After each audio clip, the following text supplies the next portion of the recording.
Welcome. You're listening to the 27th Hour with Junior and Dre Rocker. Get ready, strap in, and hang on. Hey, welcome to the club. Okay, we're on the right track.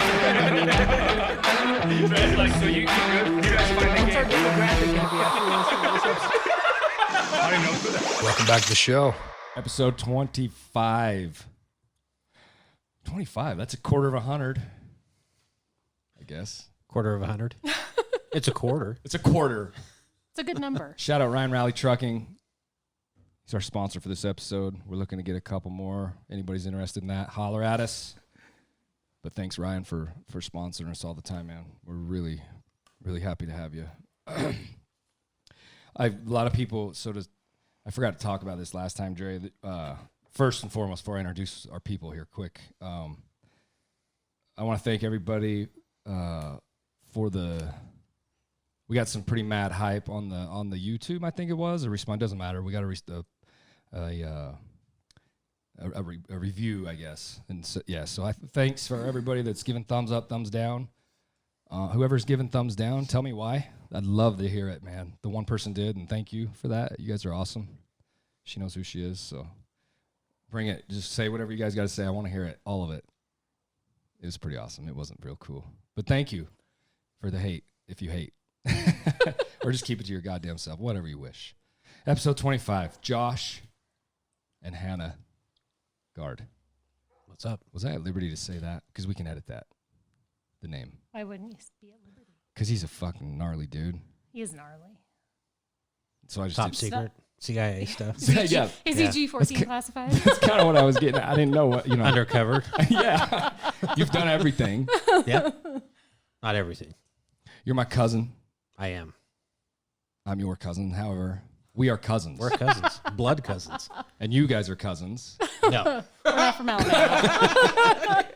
It is legal in the state of Utah to marry your first cousin. That's weird. Did you know that? Strange. It is strange. Makes it even weirder that they told me they have 6 kids.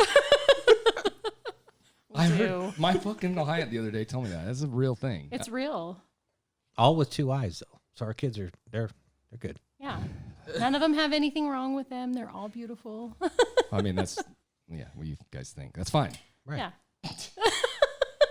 We think they are. That's all that matters, They're right? fucking awesome. Your whole They family's are. awesome.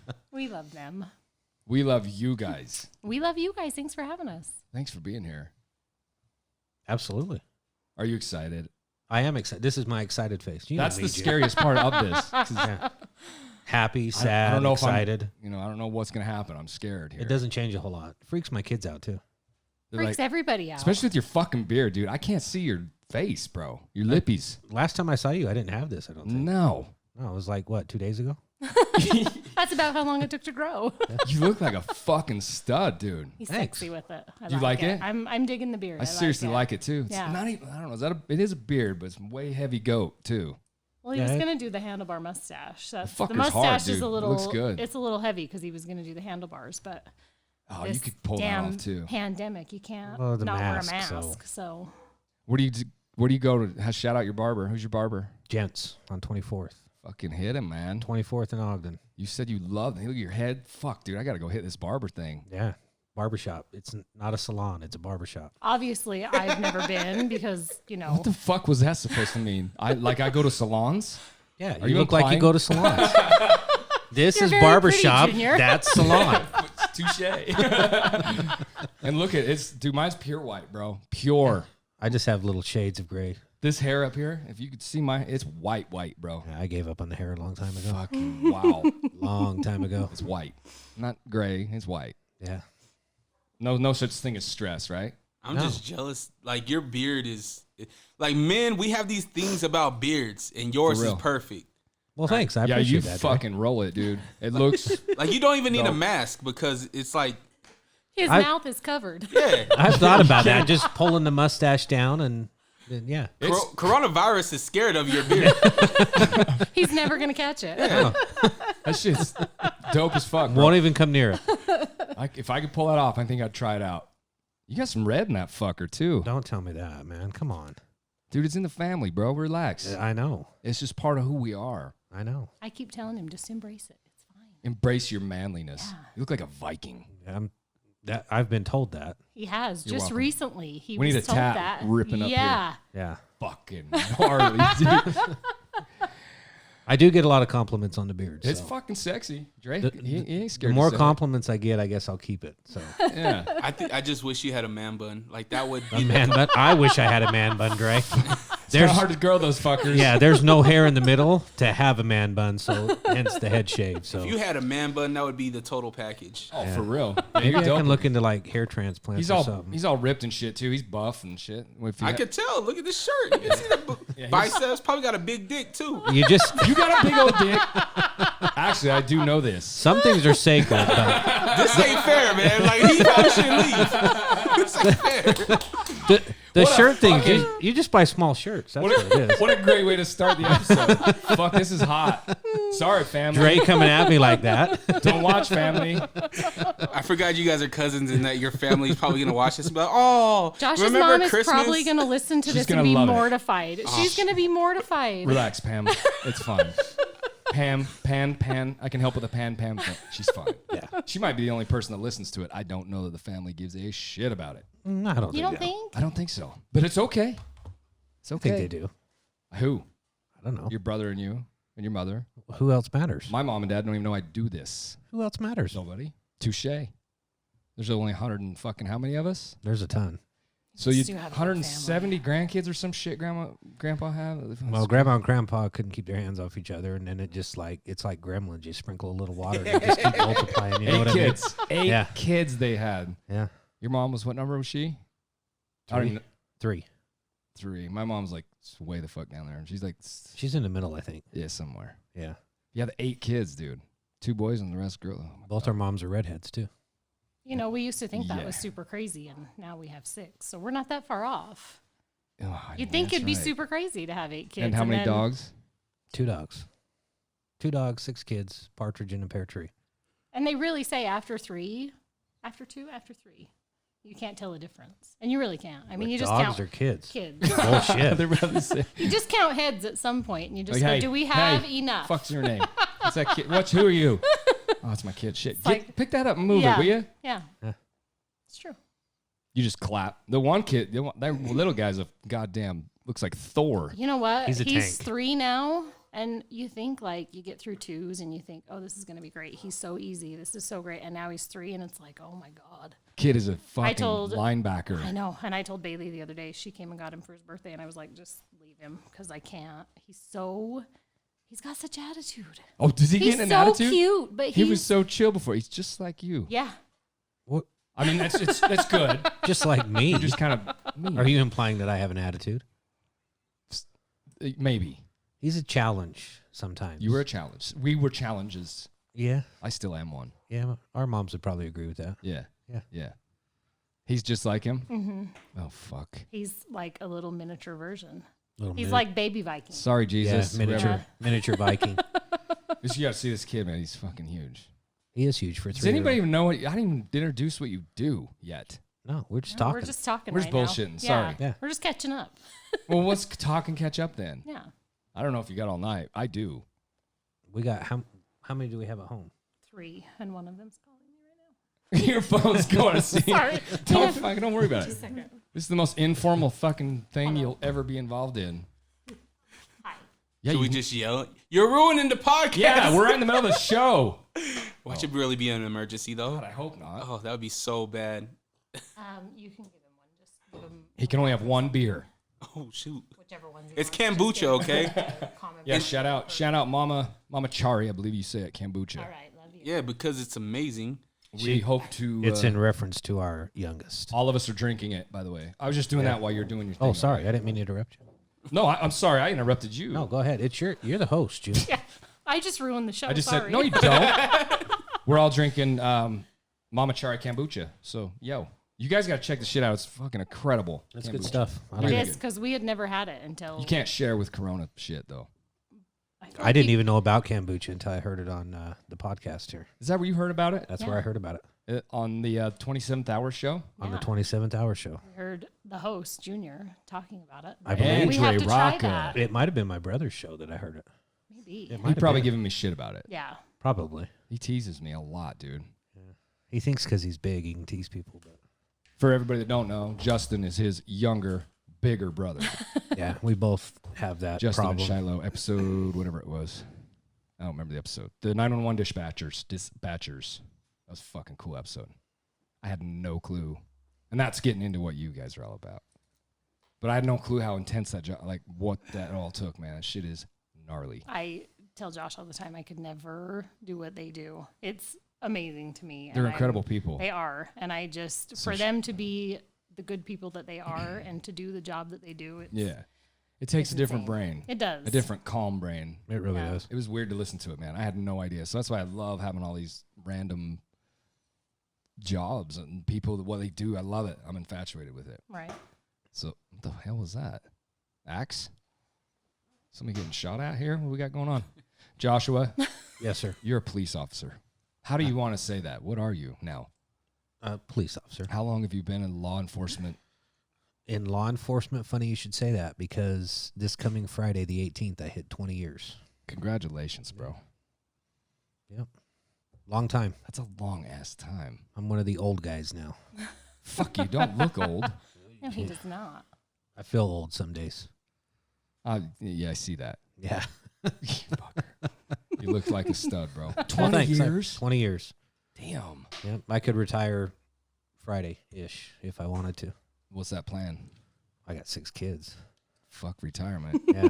I'm not going home. Or you could retire and just head fucking somewhere else. What do you want me to Don't give do? him Retire ideas. and stay home with the 6 kids? No. Yeah. Whoa. Hell no. Yeah.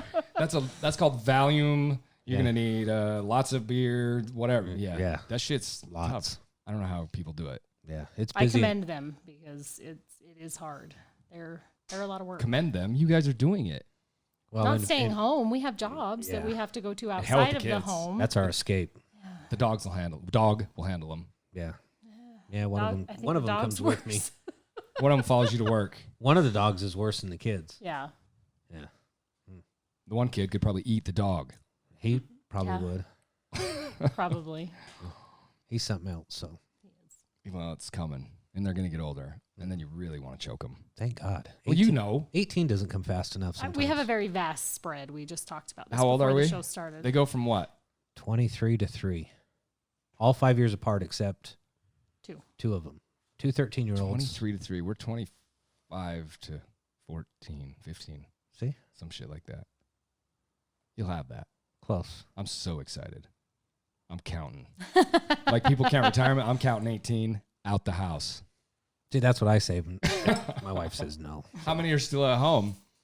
All but the 23-year-old. Just the one's Gonzo. Bailey's Gonzo. That's it. Yeah. Yep, Gonzo, and Maybe you should just kick them out and start over. just say, Bye. Sorry. We're not guys. birds. you're We out. don't just kick them out of the nest and go, I gotta hope you learn how can to fly. that's what I I told left it- Hannah the other day. I mean, human birds, they just throw them out of the nest. I It's left time at to go. 14. Yeah. I left. You I did That's too. terrifying. I did. 14, man. Terrifying. Gonzo. Oh my gosh. Yeah. I had to move out when I was like 18 and had a baby, and I was like, oh my God, I don't want to move out. I just want to stay home. My kids are all, "Why want the hell out of here?" They're so excited. I love it. I don't know that ours will, but some of them probably will be I excited think to some get of out. them will be excited to get out, and some of them It's good for them. are. We have an 8-year-old that told us he's living with us forever. And then Josh told him, Oh you my can't live God. with us forever. You've got to move out when you have to be an adult and you have to function. And he says, well, then I'll just buy the house next door. That's So, cool. I mean, That'd be he cool. never wants to leave. Because It, that's it my- will be cool because I'm going to buy 150 acres in Montana, and he can build wherever he wants to around that 150 acres. Just So- not right next door. Right. Well, he can be right next door, Go but that he's way. going to be 3 miles down the road. So, I want to buy the cul-de-sac, yeah, exactly. and I want to just demo all the houses, especially that one to the west. They'll never see this. Oh, but yeah, and And just be. and then just allow whomever to come in. We'll build a huge sanctuary. Like, See, that's what I said. I said, I want to buy a cul-de-sac and have all our kids Dude, move in it'd the be same fucking neighborhood. cool. And Josh was like, absolutely there's- not. 1, 2, 3, 4, 5, 6 homes in here, I think, or some shit. That'd be cool, man. Highest bidders, no kids. That's what I want. I don't want Oh, neighbors. no kid. Oh, No, no, see, no. oh, I'm on a different. You guys No, should talk kids. about this. I want I'm my out kids of around. this. I'm just kidding. Hannah would want all the kids around, but I want my kids around. I'd Kinda. want them around too. They're pretty good kids. We have They pretty are. good kids. We're For pretty having so lucky. many of them, we got pretty good kids. They're as good as we make them. I just don't want strangers around. 20 years in law enforcement, and It tells something tells me you really don't struggle with any issues with people around you. me. Would be my guess. Yeah, no, not the fireplace, bro. Yes, you. You're mean and scary and shit. I don't have too many problems. I don't know why. Pretty nice guy. You know me. You are a very nice guy. I don't have too many issues. You just appear like you want to fucking kill somebody. I know. And they keep telling me they Just smile. Fucking smile. Have you He tried it? does. they do pictures and stuff. Somebody's They send listening. I was pictures just around. winking and smiling. So Yeah. I'm just giving him shit. Well, I've had pictures taken, and they say, "Why don't you smile?" And I tell people, "I am smiling." That's my smile. What do you mean I'm Wait smiling? do you see Look my at me. frown? Wait till you see my angry face. You look so angry. That's not angry. Something That's tells happy. me about 20 years of law enforcement and dealing with people the way you do has to probably sculpt some of this, I would think. I think it does. You can't just... Probably. It's like Can you imagine my little flamboyant ass being a cop? Hi guys, hello! Like being funny and stupid and shit. You'd be like, can we just talk about this? Yo, let's have some Kombucha, man. Have a seat. sometimes you need that though. That Okay. comedy. A little bit, maybe. Maybe a little bit. You need that, I would think, though. Sometimes it A little comes in more handy. authoritative, Yeah. a little mix. I guess I don't know. You guys could do like good cop, bad cop together. We could. Yeah. We'd be like, what's that, That would show be like with, a dynamic. Mark Wahlberg and The other guys. Oh my gosh, the other guys. do an office pop? Like, Gators, bitches. Yeah, you got to do an office pop. Yeah. Yeah. Gator needs his gat or something like that. I'd be that little, or I'd be the what's the one of the black dude and what's his name? I don't remember the other one, but it's, Lethal Weapon. no, well, no, that's a great one. He's like, the funny no, one, the other one. Rush the Hour? yeah, is it Rush Hour? Something like that. That's the other cop one. I Oh, can't- is it a cop? I don't the Rush Hour's Kevin? not a What? cop Not one. Kevin Hart. What's that other Tucker guy? Yeah, oh, Chris Rush Tucker? Hour. Yeah, it is, Is it Rush Rush Hour. Hour? Rush Hour? Yeah, Oh, with yeah. Jackie Chan. There you go.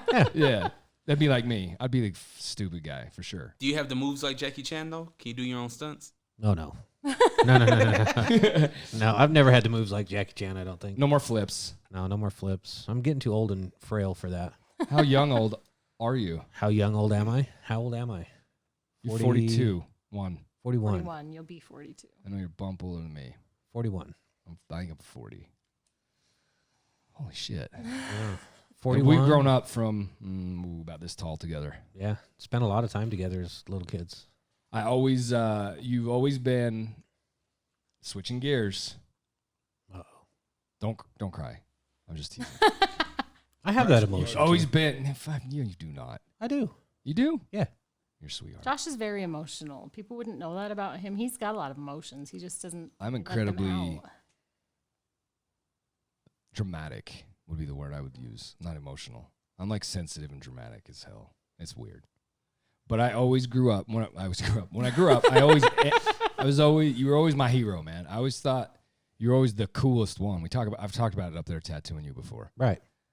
And I always looked up to you. Like you were always the tough guy, the older one. The rest of us were always like following you. And I don't know how you ever dealt with all that bullshit, but you were always the guy, like the leader guy. We were all just a big unit. God, don't but say I'm the leader guy. We got in a lot of trouble. That means I'm responsible for that. you were. Well, are you the oldest? Of the group that we Yeah. had, DJ Then- was the fucking problem, but I know, but we've if you all were fed the in. oldest, it all fell on you. Deej was the problem, and see what the problem is with red hair. That's the problem That right is there. the problem. Yeah. yeah, for sure. So, that means a lot to me, Junior. You have no idea, bro. You really don't. Like, It does mean a lot to me, but I think we had a very tight knit group. very. What was there? 5 of us. Yep. Yeah, Unless me- Becky and Stacy were around, they were with us too. yeah, and they were around We did a lot of shit with all our cousins. This is all our cousins. until they decided to up and move. Even some of Jamie's kids, we hung out with him Mm-hmm. for a minute too. But the 5 of us, DJ, you and Jed, and me and Justin. Yep. Yeah. And then I remember Becky and Stacy a lot, but we were always together. And I And think DJ we would kind of pop in and out with us, but it was always the 4 of us, pretty strong. But I think, and like I said, it does mean a lot to me, but I think we all looked up to each other, honestly. I do too. You know what I mean? We all had strengths and weaknesses, and we just kind of played off that. And I think the 4 of us together made us, Scary. strong and scary and tough. Or Scary. Yeah. Like, oh, what is this? we did stupid shit too. Like, no, we didn't. We were cool. No, We did some never sang stupid by the shit. fire and fucking made music videos and shit. Yeah, I know. I hope your mom burned all those. She fucking has them, bro. She's never going to get rid of them. Justin's was fucking hilarious. Have you seen him? No, but I've heard the story. You two have told me stories, and I love to listen to the Me and stories Josh about them. were always the perfect words, and we had it all.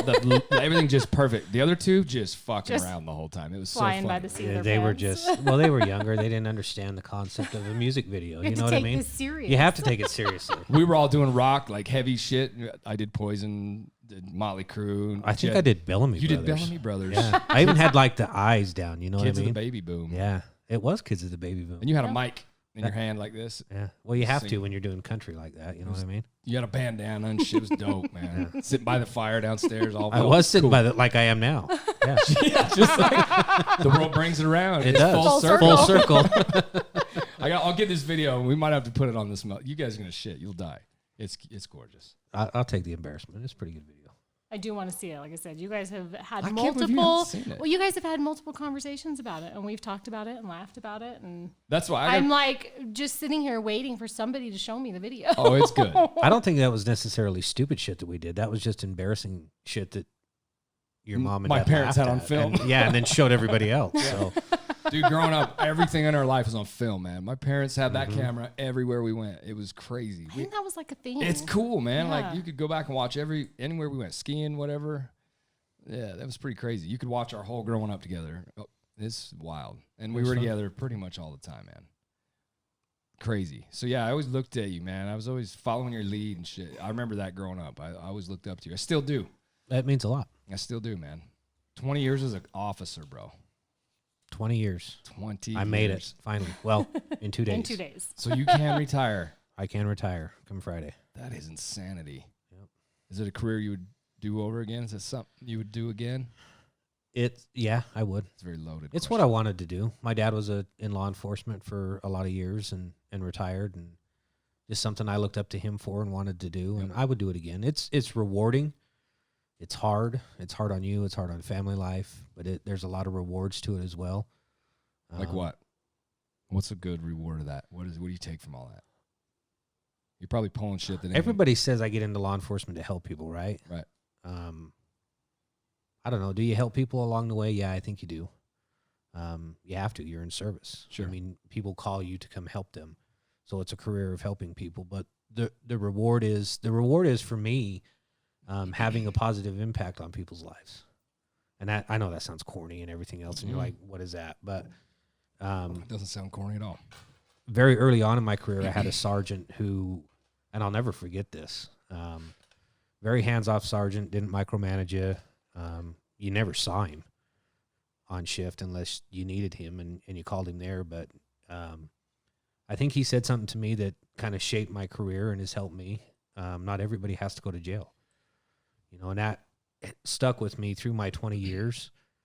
Everybody has bad days. Everybody has bad days. Right. The majority of the population that we deal with is just having a bad day. They fell on hard times. They had an accident and was in pain, and that pain turned into something else, maybe an addiction or something like that. Right. Or they're having a bad day with their spouse, or they had a bad day because something happened to their kid. You know, so do they need to go to jail because of their bad day, or can you have a different positive impact on somebody's life? You know Dude, what I that's mean? fucking gnarly.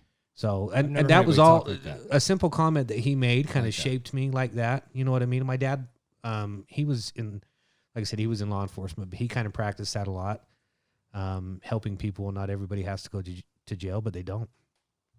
I think some of the biggest compliments I've got from people, even people that I've taken to jail, have come back and say, you know, you treated me fairly. So, and I think a lot of times, especially in now, the mood now in the country is police across the country are losing sight of that. Treat people fairly. Everybody, we're all here. We all bleed the same, right? Right. So treat somebody like you want to be treated. The old golden rule. You know what I mean? Are there bad people in this world that probably need to go to jail? Absolutely. Absolutely there is. It's funny to me you have that approach when it's very respectable. I'll come around with it. But you have that approach at it, that attitude, that vibe that you can feel it when you say it. You're not just talking shit, but you're going to some of the gnarliest shit there is. Mm-hmm. The worst of people. You don't know what people are going through, but you already have this attitude of that, and I think that's fucking incredible. I've never been one to judge somebody. Don't judge somebody for the position that they're in. You know what I mean? Yeah. Because I could be in that same position one day. I could be in their shoes. Just because I'm a cop doesn't mean I'm exempt from everything bad or good in this life. You know what I mean? Yeah. So don't judge anybody. And like I said, it served me pretty well for 20 years. I've never been injured on the job. I've never been in a fight that, you know, has injured me. I've had bad dealings with people where you just don't get along with somebody, but that's what it is. But it never turned out poorly for me. Right. And I think I attribute that to treating people with respect, not judging them, and just understanding that maybe it's a hard spot in their life, you know? Yeah. And I like to think that shy of helping people, you know, more so helping people with, hey, I needed that, thank you. I needed to go to jail. It helped turn my life around. Or I needed the break that you gave me. It helped turn my life around. So that's just the approach I've taken in law enforcement, and I think it's worked well. I'm not really a cop's cop. No, you're a different dude. Yeah. I like to go put in it's a job to me. You know what I mean? It's a job, but it's more than a job. Right. No, I feel you. You know, I have to pay the bills. I have to earn money, and stuff like that. I have a lot of pride in my job. I have a lot of heart when I go to work. But man, when I come home, I'm home. Yeah. I don't want to be a cop. Right. You know, I don't want the car parked out in front of my house. You know, I don't want to have the big bulge on my side when I'm walking through the grocery store because I'm packing heat. I just want to be normal like everybody else. Right. And I think that's commendable, man. It didn't go to your head. It goes to someone's head, bro. It's insanity to watch. Yeah, I know you know this, but that's not the attitude most officers carry, and you know this. No, and like I said, I think it's changing in the world, and you're getting some different attitudes and some different temperaments in law enforcement. And don't spin that. I love cops. My heart bleeds for you guys. You know that through and through. But the attitude needs to shift for sure. And I've talked about it on several of them. I've had several officers on, and it's like you said,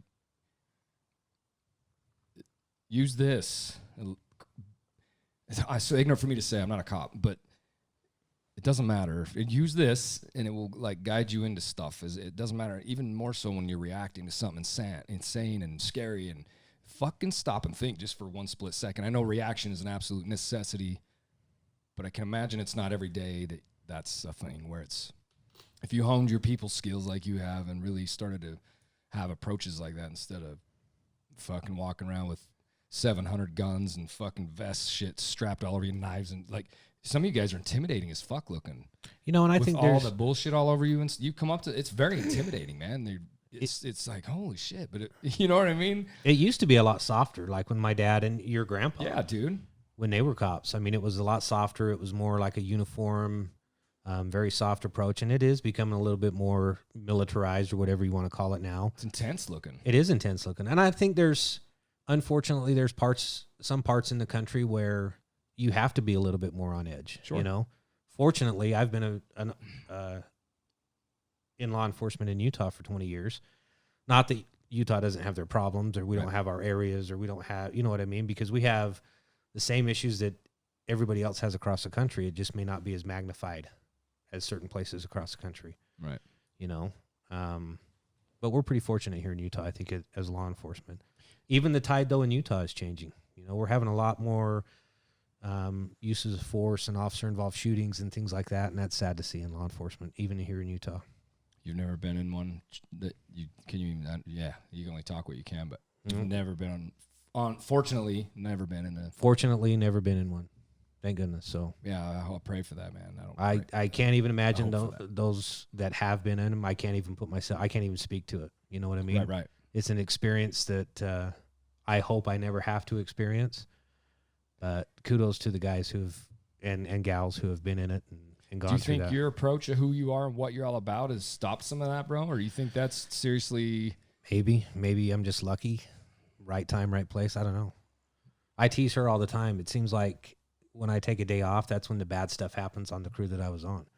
And then when I'm there, it's like 12 hours of boring. What do you think that's telling you something? I think there's more to that. I've told him multiple times. It's very powerful. It is. And I've told him, I don't know what's watching over him. I don't know what's with him. I don't know what causes that, but it is. I mean, we've had many days that we've taken off together or been off for And shit hits softball the and baseball or, just a day that we decide, hey, we're going to take the day off and just go do something while the kids are in school type of a thing. And, it does. It's like you open KSL and it's news feeds of just something happened, or you hear on the radio, or somebody calls and says, hey, did you hear about so-and-so? And it's gut wrenching to think. And it's very hard, I think, to think about it, because especially when it's close to home. I think you see these things on the news and you see officer involved shootings, you see riots and chaos other places, and you think, oh, that'll never happen here. And then when it hits the news and it does happen here, it's like, oh my gosh. Right. You know what I mean? And it's, I like I said, I've told him multiple times, I don't know what you have around you or who's watching over you or how you have gotten lucky, but I'm very, very thankful for that, because, and I know it's boring for him sometimes at work, but I truly think it's explainable. Yeah. I don't think, but I have a different approach on lucky and belief and faith and gods and things like that. I truly believe we put stuff out there, man. And so I think I explain things. I have to explain everything, and I don't leave it to just, I don't know what it is and it's luck. I don't believe in that. I believe in it's your presence. And I believe it's just what I said earlier, how I look up to you when listen, shit happens. I know that. I'm not saying nobody controls anything but themselves. Right. That's just the way it is. But when there's somebody solid in your presence, it ripples, I think, everywhere. Even when you're out and about, now, everybody can, I know nothing. You can't control what's going to happen. I understand that. But I think there's more to it than your gnarly, this is the way you are, man, the way you hold yourself. I think that pumps the crew, however you say what they are to you. All the people around you, you bring that to them as well. And I think they go out with that attitude as well and think, stay chill. When the cat's away, the mice play kind of thing. Like, then the attitude's up, and then they're, who's in charge and that kind of thing. I think there's a lot of that going on, dude. I wouldn't even doubt it. And it's probably partly just my humility in it, but there's probably some truth to that. I don't like missing it, though. I don't like to not be there when bad stuff happens, for the people that I work with, because they have families too. You know what I mean? Right. So I don't know. Probably humility on my part. I call it luck. She's and I'm not taking away from anything. I'm not trying to do that at all. No. Yeah. She's very grateful. So it's super hard on her. She didn't even want to date a cop, or let alone marry a cop. Let's throw that out there. Never in my wildest thoughts would I have ever thought that it would have ended up the way that it has with life. Life does crazy things, and life is.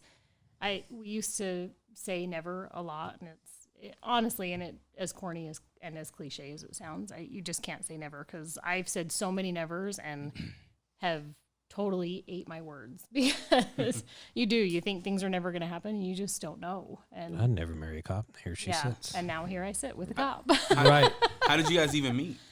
Work, yeah. She works in our office. I do work in the office. Yep. What do you do there? Tell IT. everybody. Damn it. I know. IT. I do computers. I think it's cool. She turns things off and turns them back on again. That's the big running joke is, I'm the master of turning things off and turning them back on. Dude, I've been tattooing you before, or maybe it was you, and work calls you constantly. Yeah. They call her all the time. Fixing they shit called her at 3:00 in the morning the other day. I did get a phone call at 2:00 in the morning because something went down. Was it 2:00? Damn good thing I was sound asleep See, for once. You guys are powerful people. That's so cool to be so good at what you do. I think it's neat, man. Yeah. You guys both have 3 kids. You guys integrate 3 kids each, right? No, so he had 3 kids. I had 2 kids. And then we came together and had one. So when the Brady Bunch happened, how was that transition? Like, how did the kids integrate together? Like, did you guys have problems? I think and again, we're going to go back to luck, and it may not be luck at all, but we've made the comment multiple times. I think we're very lucky with our kids are rock stars, and we've had conversations with them on multiple occasions and said, you guys got dealt a hand that you had to know. The reason I stopped luck, I got to do it right there. I'm sorry, because you're taking away from you guys. Yeah. The kids know because you guys are fucking cool parents, man. Yeah. I'm sorry, but I'm going to jump right on that. That's what I hate about the lucky thing, because people take away from what you got, what we are. Yeah. I do it too. Yeah. There's no question about why your kids are so stellar, man. You guys are good parents. They came together. I think that's really cool. So quit taking away from yourself. Yeah, she needs to quit taking away from herself. You do it She's too. a rock star. I do it too. They came together really well, honestly. That's all the luck thing. That's all. Our kids are awesome. They came together real well. Obviously, it was hard on them. coming And obviously together. things have not been perfect every day and every moment that we've all blended together. I mean, I think everybody goes through that. And Everybody kept telling us we were doing it wrong. And I'm like, will you get me the book then? yeah. The book of right. Show me the book of right. You know what I mean? If we're doing it wrong, where's this goddamn book that we need to be reading so that we do this shit right, you know? And I don't think we ever listened to that. We just kind of did it our own way, and it worked out for us. And maybe one day we'll find out that it didn't work out so well. Our kids will tell us, yeah, that sucked. You guys were awful. It's not a chance of it. There's not a chance of it. We, you know, our kids have to, that's the other thing that's been really important for us is our kids have to have a voice in all this. A lot of them were very young. And even for the older kids, I think it was really difficult for them. I think they really had some struggles. I think it was a huge change and a huge thing that I think nobody's ever prepared for it. Nobody ever wants to go through divorce. I think Josh and I both thought we'd never get divorced. We'd never, you know, you start a life and you do things and you have kids and you get to a point in your life that you think this is my life and this is what I do and I'm always going to do this, you know? I don't think that nobody ever plans on that changing, especially kids. And I think it's really difficult for them, and they've all had their struggles with it, but we've tried to really do our best, I think, to communicate with them, to make sure that they know that they have a voice in all this. If something upsets them, if something's hard on them, that's totally understandable. Sure. And it's going to happen, and that's okay. The way that they present that to us is what we've, you know, tried to work with them on and make sure, you know, we can communicate respectfully both ways, and we have to respect our kids too. You know what I mean? It has to go both ways. So They're great kids. They are. We have really great kids. It's just not by chance. I don't believe in any of that. No. I just don't. It's you guys. They are identical to us. So you can see it in mine too. Yeah, and They're just you're so powerful to them at the young age. Once they get older, it's you've already made the dent. They say by the psychology part of it, by the time a male is 7 and a female is 9, they say the behavior the study is the behavior's there, and it takes a lifetime of work to try to change something from that behavior, right? So it's already set, man, and it's ingrained in them, but it's not something we have. We learn it. Yeah. Behavior it's not. You learn behavior. You're not born with behavior. That's a study as well. So when people do that and they take away from their own, it's sad because I'm like, man, they're you. They react the way, and they act so different around us, right? And they go out in the world and people are like, your fucking kids are amazing. And I can just go, okay, good. Because around me, I want to kill them. They do. They learn but it's from funny, you, obviously. man. They interact. They're so smart when they go out. And you're like, dude, your kids are awesome. Yeah. I'm like, okay, good. Yeah. And I think probably the biggest thing that helped us is we communicate a lot. I mean, we talked a lot. Yeah. Before we met the kids, introduced the kids, we talked and talked and talked. And we've always talked. I think that's been not just ignorantly. This is happening, and you're dealing with it. And and that because that happens, man. Yeah, and I think that, and the other thing I think that we've really benefited from, and our kids have benefited from, is we've been a very united front from day one. Right. You know, we don't belittle each other or undermine each other or overrule each other in front of the kids. You know, if I make a decision about something that has to do with our kids and Josh doesn't agree, he doesn't call me out on it in front of the kids, and vice versa. And I think we, you know, our kids know. They try to like do the whole dad said no, ask mom, or mom said no, ask dad kind of a thing. But, you know, I think they know. There's a long-standing joke in our house that I'm the soft one. So if they want anything, it's not a joke. She's a soft one. When they're with us, if I want something, they ask me. And then if I give them an answer, then it's the answer. But if there's nothing scarier than when mom's pissed off, bro. Yeah. Not one thing. She doesn't get mad. Sometimes I do. Good for you. I do sometimes, and my poor kids are like I think my kids think I'm more crazy than me. I do. They do, and we joke. I'm going to tread lightly here. Maybe we should pee break. We're going to go. We don't joke, but Josh is very much the calm in our house, and I'm very much the chaos. I'm very disorganized and chaotic, and I'm always running late, and I have no concept of time. And even just today, the boys both had practice, and so Josh showed up to pick up the older boy to take him to basketball, and he's like calling at 2:00 because he has practice at 3. And he's like, I thought my mom was taking me. It's like a huge relief for him because mom has no concept of time. So I like am gonna, and then our poor little 8-year-old is like, "Is my mom taking me? Oh, like she's gonna be late." Let me tell you, my wife is a beautiful, beautiful person. Oh, that's very and I true. love her beyond anything in this world. But if she has she works in Ogden, and if she has an appointment at 3:00 in Clearfield, she thinks leaving at 2:50 is enough time. It is. I make it. And she's just fine with it. And not speeding. by the No, way. she'll call me on the phone, and I'm like, It's not. I'm married "Are to you an just officer leaving of the work?" law. "Yeah, I just left." "You have to be there in 10 minutes." "I know. I should be fine." It's Okay. You got the brain of you're going, you're doing, you're working, you're. I do, and I'm very. I have that same brain. Yeah, I get caught up in things, and I don't have a concept of time, and I Yeah. get very like I'm supposed to be out the door, and then somebody walks in, and I'm like, "Oh yeah, I can help you. I'll take care of that." Yeah, you're doing like 700 things at once. Yeah. Your mom, man. Yeah, She's a sweetheart to where me, if you walk in and I have to leave, I'm like, "You got to come back tomorrow. I'm done." Yeah, this is I'm out. A and B, and Yeah. this is the. Do you see Yeah. me walking out the door? You can keep talking, but you're going to be talking to the back of my head. So You guys are a cool fusion of a couple. It's cool to watch you guys yeah. come. How long have you Thank guys you. been together again? How long? Almost we 5 talking? years. yeah, almost 5 years. That's so. Not very long, but Yeah, How long you been married for? coming on why you do that to me, Dre? See how neither one Almost- of I almost love 3 years. Is it Almost 3 three? years or No, almost 4? it's almost 4, dear. we neither one of us. Thanks for doing that to me, Dre. Neither one of us. 4 years, know. babe. I think it's cool to see that reaction. I really do, because we have the same thing. Yeah. We don't. It's not. No, Junior has It's- it. Erica doesn't.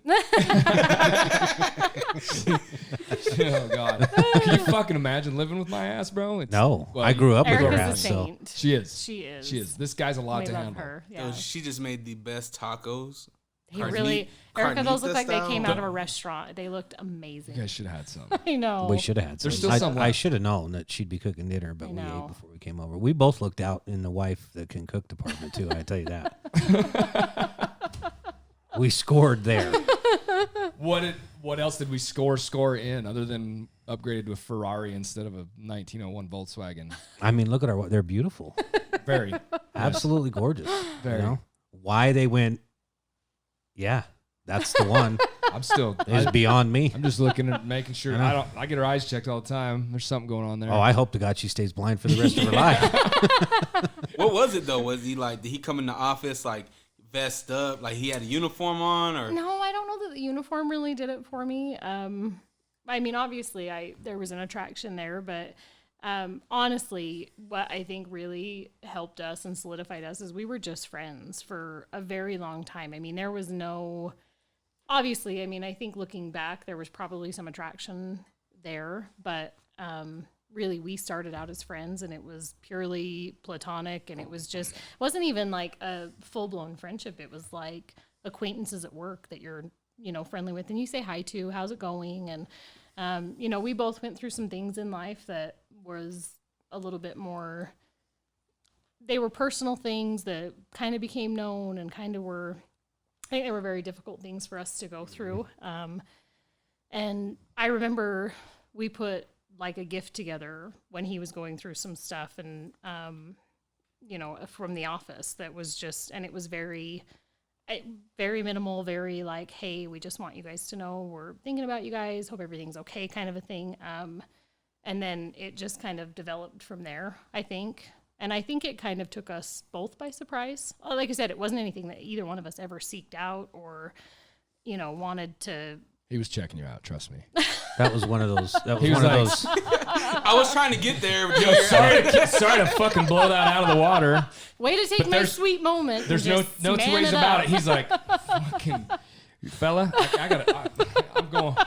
Wait, I'm all cool, smooth, roll in there. How's it going? See, and this is I'm another corny teasing, thing I'm that you sorry. guys aren't going to believe me, but did I check her? She's a very beautiful woman. Absolutely. But and I've told her this, and I don't tell a whole lot of people this because nobody, they call 'em, you're full of shit. But Right. the first thing and the thing that I noticed for the very longest time with her is her eyes. She has very beautiful eyes. Very beautiful eyes. Just I'll stunning. second that. Stunning eyes. And they just entrapped me. Her eyes entrapped me. I think you got some beautiful eyes too. He does. He Well, does. thanks. Big He blues. does. You're both Yeah. very Jeez, beautiful with people. the beard, and now the Dre may be hitting on me. Dude, he's a good-looking kid. The way that stoplight is beaming off of his head. Polished it up before I came Screw over. that light bulb. That fucking shit's getting bright right there. You guys are both good-looking people, man. Well, You're thank you. young, thanks. you're youthful. That's dope. Yeah. You guys deserve each other. Thank you. For We're pretty sure. happy. It's cool to watch. Yeah. It's cool to watch you get so excited, man. You were not excited. I wasn't excited for a very long time. long but time. You were shot down, bro. It was sad to see that June's been there since the very beginning. since the first thing. Yes, sir. Yeah. We both helped each other You were through a mine lot. too. Yeah. Oh, yeah. Yeah. It's amazing how same human, but boy, what a change when you snap out of that horseshit person that's really, really got you under some control and issues. And Just start to enjoy life again. Do you think you have to go through that? Because I'm in a similar thing, right? Before my current girl, like it was hell. It was the worst thing ever. Do you think you have to go through that like bad thing to maybe appreciate the next thing that? I absolutely do. And not to take away from what we've found, but I think every experience in life, I think every moment you have with people, all of the bullshit that you go through, all of the good things that you go through, I think that all shapes who you are. And I think it helps you understand as a person what you need, what you want, how you want life to be, I think all of it is necessary. We talk about it, and maybe we just say that because we have kids, and we had to go through life and take paths in life that neither one of us were prepared for, I don't think, and I think that played a lot into the way that our lives kind of played out over the years with our kids, and I think we had to go through that, and like I said, maybe we just had to go through it to get to our kids, but it's not even now. It's not even necessary either to go through that hard thing. But boy, it sure opens your eyes when you hit something that's so worth it, and it's always worth it. But it's like I think you respect it much more. Like, holy fuck, man, Yeah. this is such a breath of fresh air. It is, and we talk about it all the relax time. and be who you are, and Just be you, but everything happens for a reason. I think you do have to go through. You have to go through life. You have to choose and make your choices, and the choices that you make lead you to where you're supposed to be in life. You know what I mean? And I'm a firm believer in that. Had I made one different choice in my life, this would have never happened. But I had to make all those other choices in life to get the good things in my life. yeah, that's the 3 kids that I go. have, Yeah. from my previous marriage. I wouldn't trade them for anything. The All the experiences that you go through. Yeah. With the bad, it does, I think, make you appreciate when you find that one, make you appreciate it more. yeah, I agree with that. Yeah, if you never know where bad is, you're never going to know what good. Everything's, you got to know both sides of it. And when you hit I think really bad, it's like, holy And I shit. think it's necessary to grow. I think we've, especially in our situation, I think we've had a lot of growth individually, as a couple, as co-parents, as, I think we've gone through a lot individually and as a couple. And I think that's helped shape our relationship and our life, and it's helped shape our kids, and it's helped, you know what I mean? And I think we're to a point in our life now that we co-parent really well with Josh's ex. I think we're kind of all in an understanding, and we have a mutual respect for one another, I want to say. I think it was necessary to go through the hard and the ugly and the difficult to get to that point. I think had we not gone through all that, I don't know that we would all be where we are. I don't think we would. And I'm by no means a religious man, Junior, Right. you know that. Right. But no matter what you believe, like I said, everything happens for a reason. We're very in tune. We've always been in tune, even when it was just that friendship. Mm-hmm. We've always been in tune, and we're still in tune now. You want to talk about saying never? Our youngest, our 3-year-old, when we got together, it was absolutely, we don't want any more kids. Her youngest was 3, and my youngest was 8. So it was like, we can see the light at the end of the tunnel. And then I remember this. And then it was just like out of the blue, we were at home just chilling, relaxing. We got the kids to bed, and we're just kind of winding down for the day. And it was like we looked at each other and, you want to have another baby? You guys planned it then? Yeah. Dude, I didn't know that. Junior, we were full-grown adults. There's no more whoopsies at that There's point. no more whoopsies. There's whoopsies. I mean, there is. There is. I didn't know you So planned it. When you have- a lot of people probably think that the youngest is a mistake, but no, he was full on planned. Good, When- man. when- Either way, but I didn't know There was preventative measures in place that had to be removed. Yeah. Copy that. We were, I think I shouldn't say whoopsies don't happen when you're older because they do, obviously. Sure. I think if you've had a whoopsie, you're a little bit more aware of like, oh, that can happen to me. And, And it can. you know, I had a whoopsie at 18. Josh had a whoopsie at 18. And they are the best Had a thing. whoopsie at 3 a.m. Oh, shit. It's a thing, man. She had one at 16, right? Yeah. It's a thing. And that's what I mean. And I I was think 18 as well, 19. Yeah, I think after you have, and I obviously can't speak for everybody. After having one, there was no way I was going to have another whoopsie. You know what I mean? It's Sure. like, you know, at that point, You like, attempt it. You're take not, the yeah, measures, and you're not immune precautions. to whoopsies, and so. And it's so cool when they happen, man. That's the best shit in the world. Is the worst things we go through. That's where it's all worth it. Every bit of all that struggle I talk about all the time, and all that. The struggles was so cool, man. So I don't know how you guys look at it, but I think the harder your path is, when you come out of that, it's so cool, man. You just you respect it so much more when you've been on the bottom, and when you Rock bottom. Yeah, that's our. when you're on the bottom, it's like everything's easier. Yeah. You only got up to go, man. And that, we talk about that all the time because It's all everybody, perspective. everybody always told us that you're never going to be anything. You're never going to amount to anything. You guys are ruining your whole lives for nothing. You're just gonna. Again, that book that we were supposed to read Yeah, before we it know was. this. Yeah, we Yeah. got a Still lot haven't of. found it. Yeah, we got a lot of references from that book. If somebody has that book out there, if they could, send one our way, Sure. we'd love to read it. 'Cause Sure. it's- And that's But so yeah. ignorantly judgmental of every human to do that to offer all that advice and all these, because I do that for a living on the other thing too, is coach, and we get lots of that where it's, what should I do? I'm like, you're doing it. Yeah. Whatever you're doing is perfect. It's exactly Yeah. what you're supposed to be doing, man. Don't Yeah. fucking overthink everything. Listen to me. I overthink every breath, but I am who I am, and you are who you are. And people are just the world needs to know you. yeah, As chaotic as I am, if I stop that, people are like, what the fuck is wrong with Yeah. Junior? They're just used to who you are. And if right.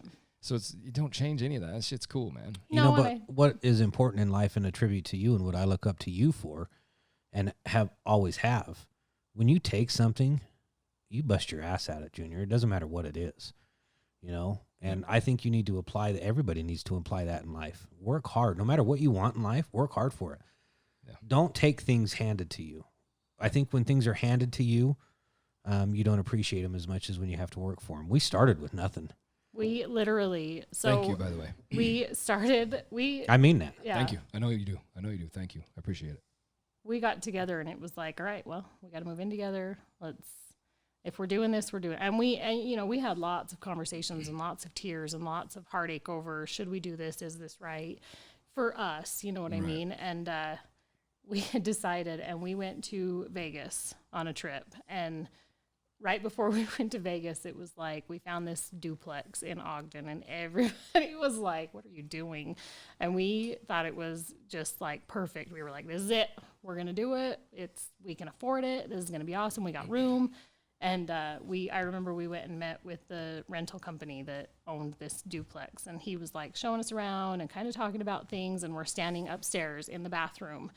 And This place is empty. yeah, there's not a stitch of anything in it because nobody lives in it. It's got a fridge and a apartment or stove. like a- Yeah, It was a duplex. it's a duplex, Yeah, there's stove and a fridge, but there's not a stitch of furniture. There's nothing in it, and we're standing in the bathroom, and the guy says, "Well, when are you thinking of moving in?" And we said, "Well, we're going out of town. We'll be gone for a week. We'll be back next weekend." And he says, well, yeah, great. We can get you the keys if you just bring us your deposit when you get back. We'll just give you the keys and you can move right in. And I remember we both looked at each other and just laughed because it was like, We're in. Dude, we're moved This in. is it. Have, You're looking at it. We Yeah. have the clothes Let's on our got a back. shitload of kids and- to bring in here. Yeah. We're good. And that we Do you have went stuff to move in? Yeah. Kids. Yeah. That's about it.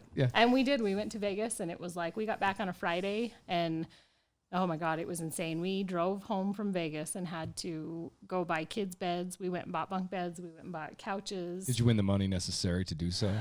No, we had to finagle some things. Yeah, we had to finagle some money to get the Yeah. kids. It some wasn't beds winning in and- Vegas that made it happen. No. No, it wasn't because we didn't gamble. We're very unlucky in the gambling I don't department. gamble either at all. Yeah, it just makes me sick to throw my money away. No. But I think when you start like that, you appreciate it more and we've climbed to where we're at now because we've worked our asses off for it. And we're still doing that. And nobody's given us anything. You know what I mean? Yep. I do. We've had tremendous help from our parents and support from them. They've been awesome since, we got together. It was a really hard situation for them too. I think it makes you guys who you are stellarly without having shit. Yeah. Because you don't respect anything you're given. Not No, one thing. and that's- You earn $1 million, you have it for life. You fucking get it. You're having a hell of a time for a minute and you're gonzo. And then it's out before you even know it. You know what I mean? There's no accountability for anything. Yeah. You guys bleed accountability. It's But going back to what Dre said too, do you have to go through the bad to appreciate the good? Absolutely.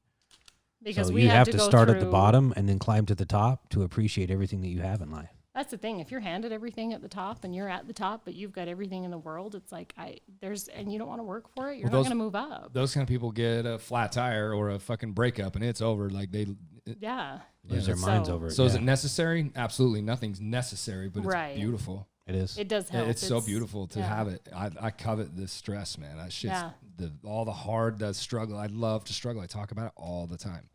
And I forcefully will force myself into being so scared of shit, except for snakes. That's a hard no. The harder, and tomatoes. Snakes and tomatoes. Dre hates Odd fucking combo. tomatoes. That's I quite love a tomatoes. list. I did that for him. Oh. He knows. He's shaking his head. I They're love fucking disgusting. tomatoes. They're nasty. Josh doesn't like tomatoes I don't either. like tomatoes either. You goofy bastards.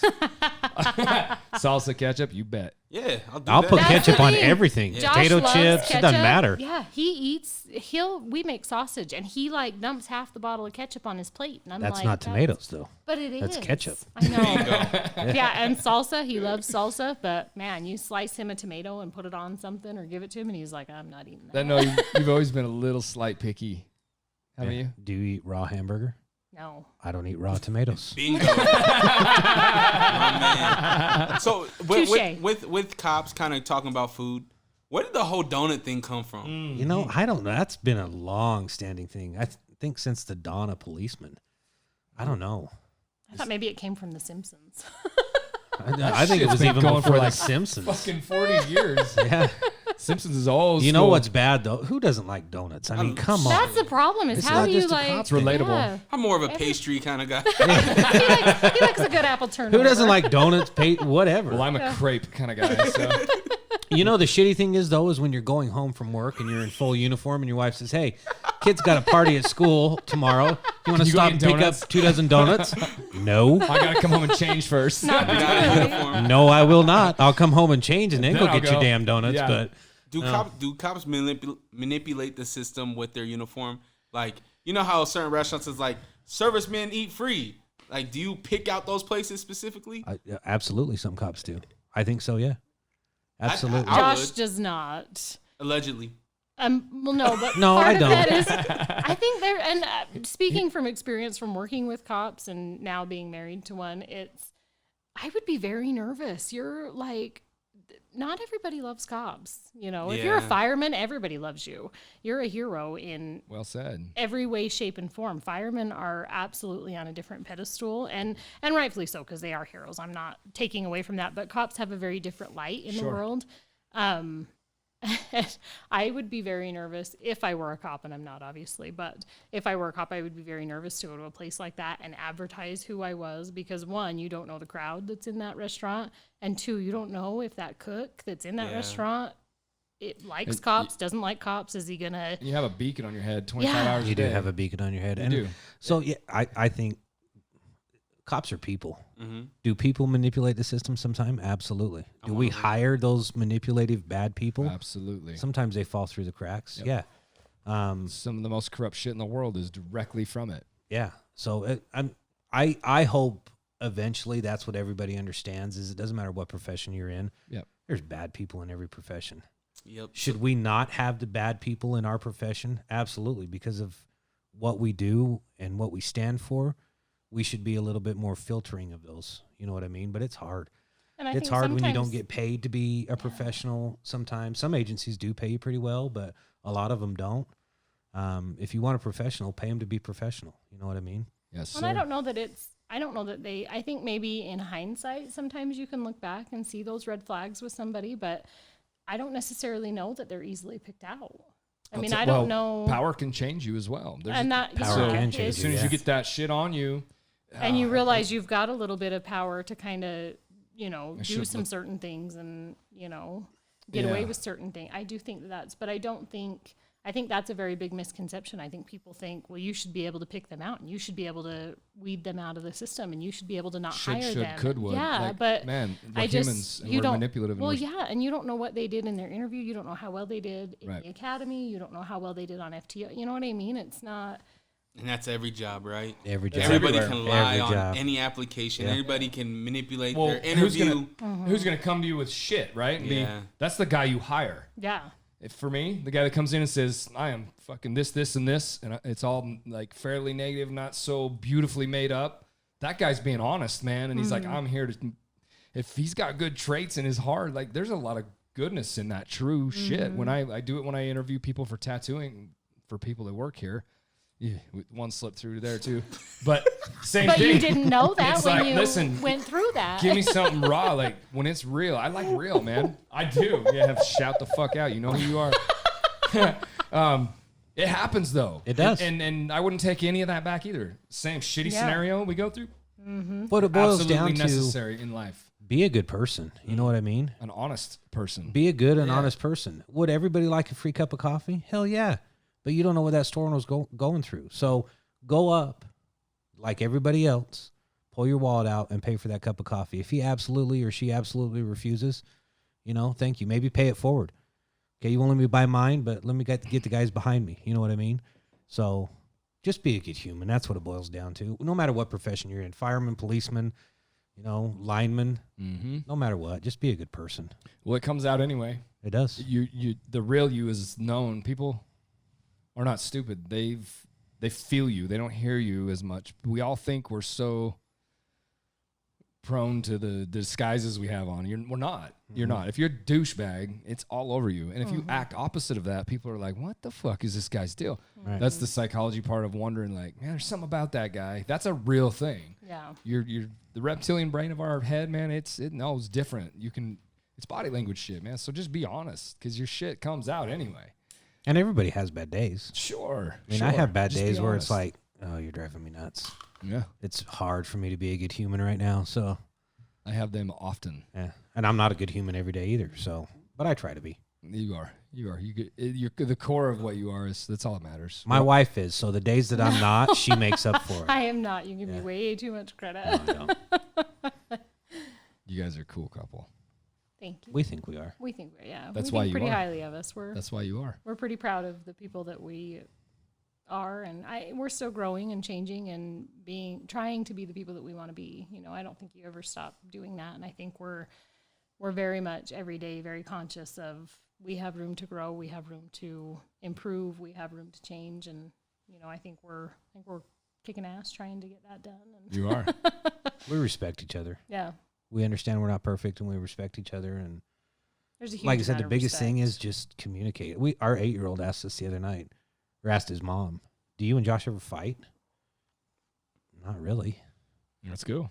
Yeah, and I told him sometimes we disagree. Yeah, but do you fight with each other? Do you yell? It's like, well, no. Because I hear you guys wrestling at night. Yeah, why is Dad screaming? Different kind of fighting. Yeah, different kind of fighting. Is Daddy okay? Mom's okay?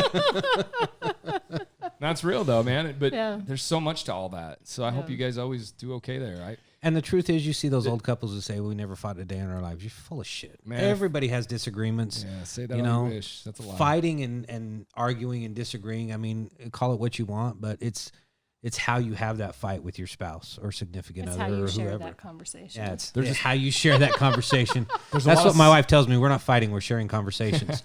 There's a lot of science to it, bro. Yeah, there is. And the science behind it straight up states, man, the more that you can do it and come back and be okay and fit and keep, we do it all the time. Look at me, for God's sake. I am who I am, and I'm very stubborn. I'm very energetic. You guys know, everybody knows how I am. I love them a lot. You're a pain in the ass sometimes. Totally. The more gnarly things become, that's passion. It's the opposite of passion. So you're sharing a moment there of you care so much what that other person thinks. if I don't like you, I don't give a fuck. I walk away from you. There ain't no problem with that, man. I'm out. Right. But if I'm ready, and I don't argue, I usually don't scream or anything like that. But if I'm arguing back with you, I respect your opinion of me. So I want you to understand communication. I want you to understand what you're not understanding what I'm trying to say. Right. So the more intense that becomes, if you can kick it, that's a lot of passion. That's a lot of love for each other. People that hate each other don't fight. Right. In couples stuff. Really, they don't. They don't fucking talk. Yeah. When it's intense, they don't speak. Like, it's just nasty. They just, you know what I mean? Yeah. So I think fighting, if people hear that right, it's not unhealthy at all. It's very healthy. Yeah. And arguing and disagreeing, that means there's stuff there. You know what I mean? And when you disagree, it's like you care. I care what you think of me. Like, right. God damn it, listen to me. You're misunderstanding me. And so, Yeah. that's cool. Well, and it's something pretty special when you find somebody that you don't want to belittle. Right. Or be mean to or hurt their feelings. And if you do, you feel horrible. You know what I mean? It's true. So you don't do it, you know? And if you can just communicate through it, that's good, man. It really is. Yeah. It's not always easy. I mean, we're not. I frustrate the shit out of her. And I drive him crazy. But at the end of the day, we own that. I think we know that. And it's. You have to. Yeah. It's tough. This is the hardest thing in the world. I really struggle with the idea of people saying it's just the most perfect thing. There's so much science to all that shit. It's absolutely not perfect. There's nothing even close. If you have a good relationship, it is horribly imperfect. And everybody's good relationship is different. It's their absolutely own, you know what I mean? It's the way you come out of all of it that matters, right? It's all that rocky road that works. Right. Because we've all four of us say everybody goes through horse shit, right? Right. And when you come out of it, dealing with people here, when I speak to them, it's fucking he, she, they, whoever it was, their thing. It's all about them. I'm like, what have you got going on? Anything did you bring anything to this at all? I'm like, because this fucking guy, if you want to listen to me, it's not her, it's me. I'm a goddamn hard time. And I know that. Right. I struggle when people don't own their shit. And I'm like, man, don't talk about them. What did you do? Yeah. They're not here. You're There's talking shit. There's two sides to everything, yeah. So you got to be a better person and shake it out. recognize your faults. Absolutely. And I think one of the biggest things for me is don't point the finger. Yeah. You know? I'm not perfect. So why do I need to sit and just say you? You know what I mean? What am I doing to contribute to this? Yep. So the more it's the other person's fault, it's not. It's you. Well, and I think the more ugly it gets, I think the more people are very naturally defensive. You're very naturally defensive. So if you have a disagreement and it's, well, you do this and you do this and then you have to find something that other person does and say, well, yeah, but you do this and you know what I mean? It's very toxic and very back and forth, and it doesn't do anything. It just makes things worse and it drags it out even longer. Dr. Phil says, would you rather be right or happy? Yeah. Like, just shut your fucking mouth. And that's coming from me. I'm a hypocrite. I can't do it. My mouth is wide open. It always has been. I'm proud of it. I don't even know what to say because I've tried to stop. I've tried to do all kinds of different dumb things to change a little bit of who I am. And that's not right, man. Who you really are is good. And don't just, if you lead with your heart and you're a good person, like everybody, you guys do, and it'll shake out, man. Yeah. it served both of us. Served me pretty well, I can say. Yeah. Hell yeah. You had so you work dogs, dude. I've done. I think that's dope as hell. In 20 years at the sheriff's office, I've done a lot of things. I've had my hand in a lot of things. I've been pretty fortunate to do a bunch of stuff. But my latest venture, yes, is dogs. What was your favorite? What's like your favorite? I know the whole thing's gangster as hell, but what did you just love? You know, the coolest thing is the challenges. So probably by far my favorite thing right now is working with dogs. It's rewarding for me to take something that's like a child and you have to mold it and get it to do something. I take a lot of pride in that. I've had a lot of compliments. I'm actually on my second dog now. I changed assignments, so the dog that I did have, badass dog, gonna do great things, but he got reassigned to a different handler, and he'll do great things with the stalling that. Do you think that's hard on that dog? Do you think they know much about that? Yeah, it was hard on me. I guarantee it. I had that dog for 3 years, and it's still, when I see the dog, it's hard on me. So it's definitely hard on the dog. They adjust. They snap quick, but they snap I quick. think they're trained for that. I mean, he came from Slovakia, so he was bred for this kind of thing. It's you know, just and hard to live it with is, knowing he yeah. will save your life every second of the day to just buy. Yeah. The new It's like handler. losing one of your kids I or know. some of your wife. You're like, fuck, don't leave. I don't. That would be hard for me, but I get it. It's It was a super tough thing, difficult, but it was and- it was a change that I needed to make, and Because they're a tool. They're not. They are a they're not tool. pet, right? and they They're- don't I mean, belong to you. That's what's really hard is you Yeah. bond with them. And, you know, Josh bonded with him and they had a great relationship and they worked really well together and they were very, very compatible Yeah. as a team and a duo. And it is it's very sad and it's very hard to take away from that and to, you know, lose that. Yeah. And Because I think it's, them. Yeah, I've heard them dog stories, dude. You've told me a few of them. That's neat, man. it's a lot of fun. We had in the 3 years we were together, we did some good things, some good apprehensions, which he didn't have to go out and get anybody, but just his presence there, was able to come to a good outcome and some good seizures and stuff like that he was able to find, and that's impressive and They're something not necessary. always- And they are necessary. Absolutely necessary. When Yeah. did the dog come about? Have they? We haven't always. You haven't always used them. Have police used dogs for as long as you know, or? There's a history behind it, and I'll probably slaughter it, but I think they first started using them in World War II, Gotcha, and it was the Germans, I believe.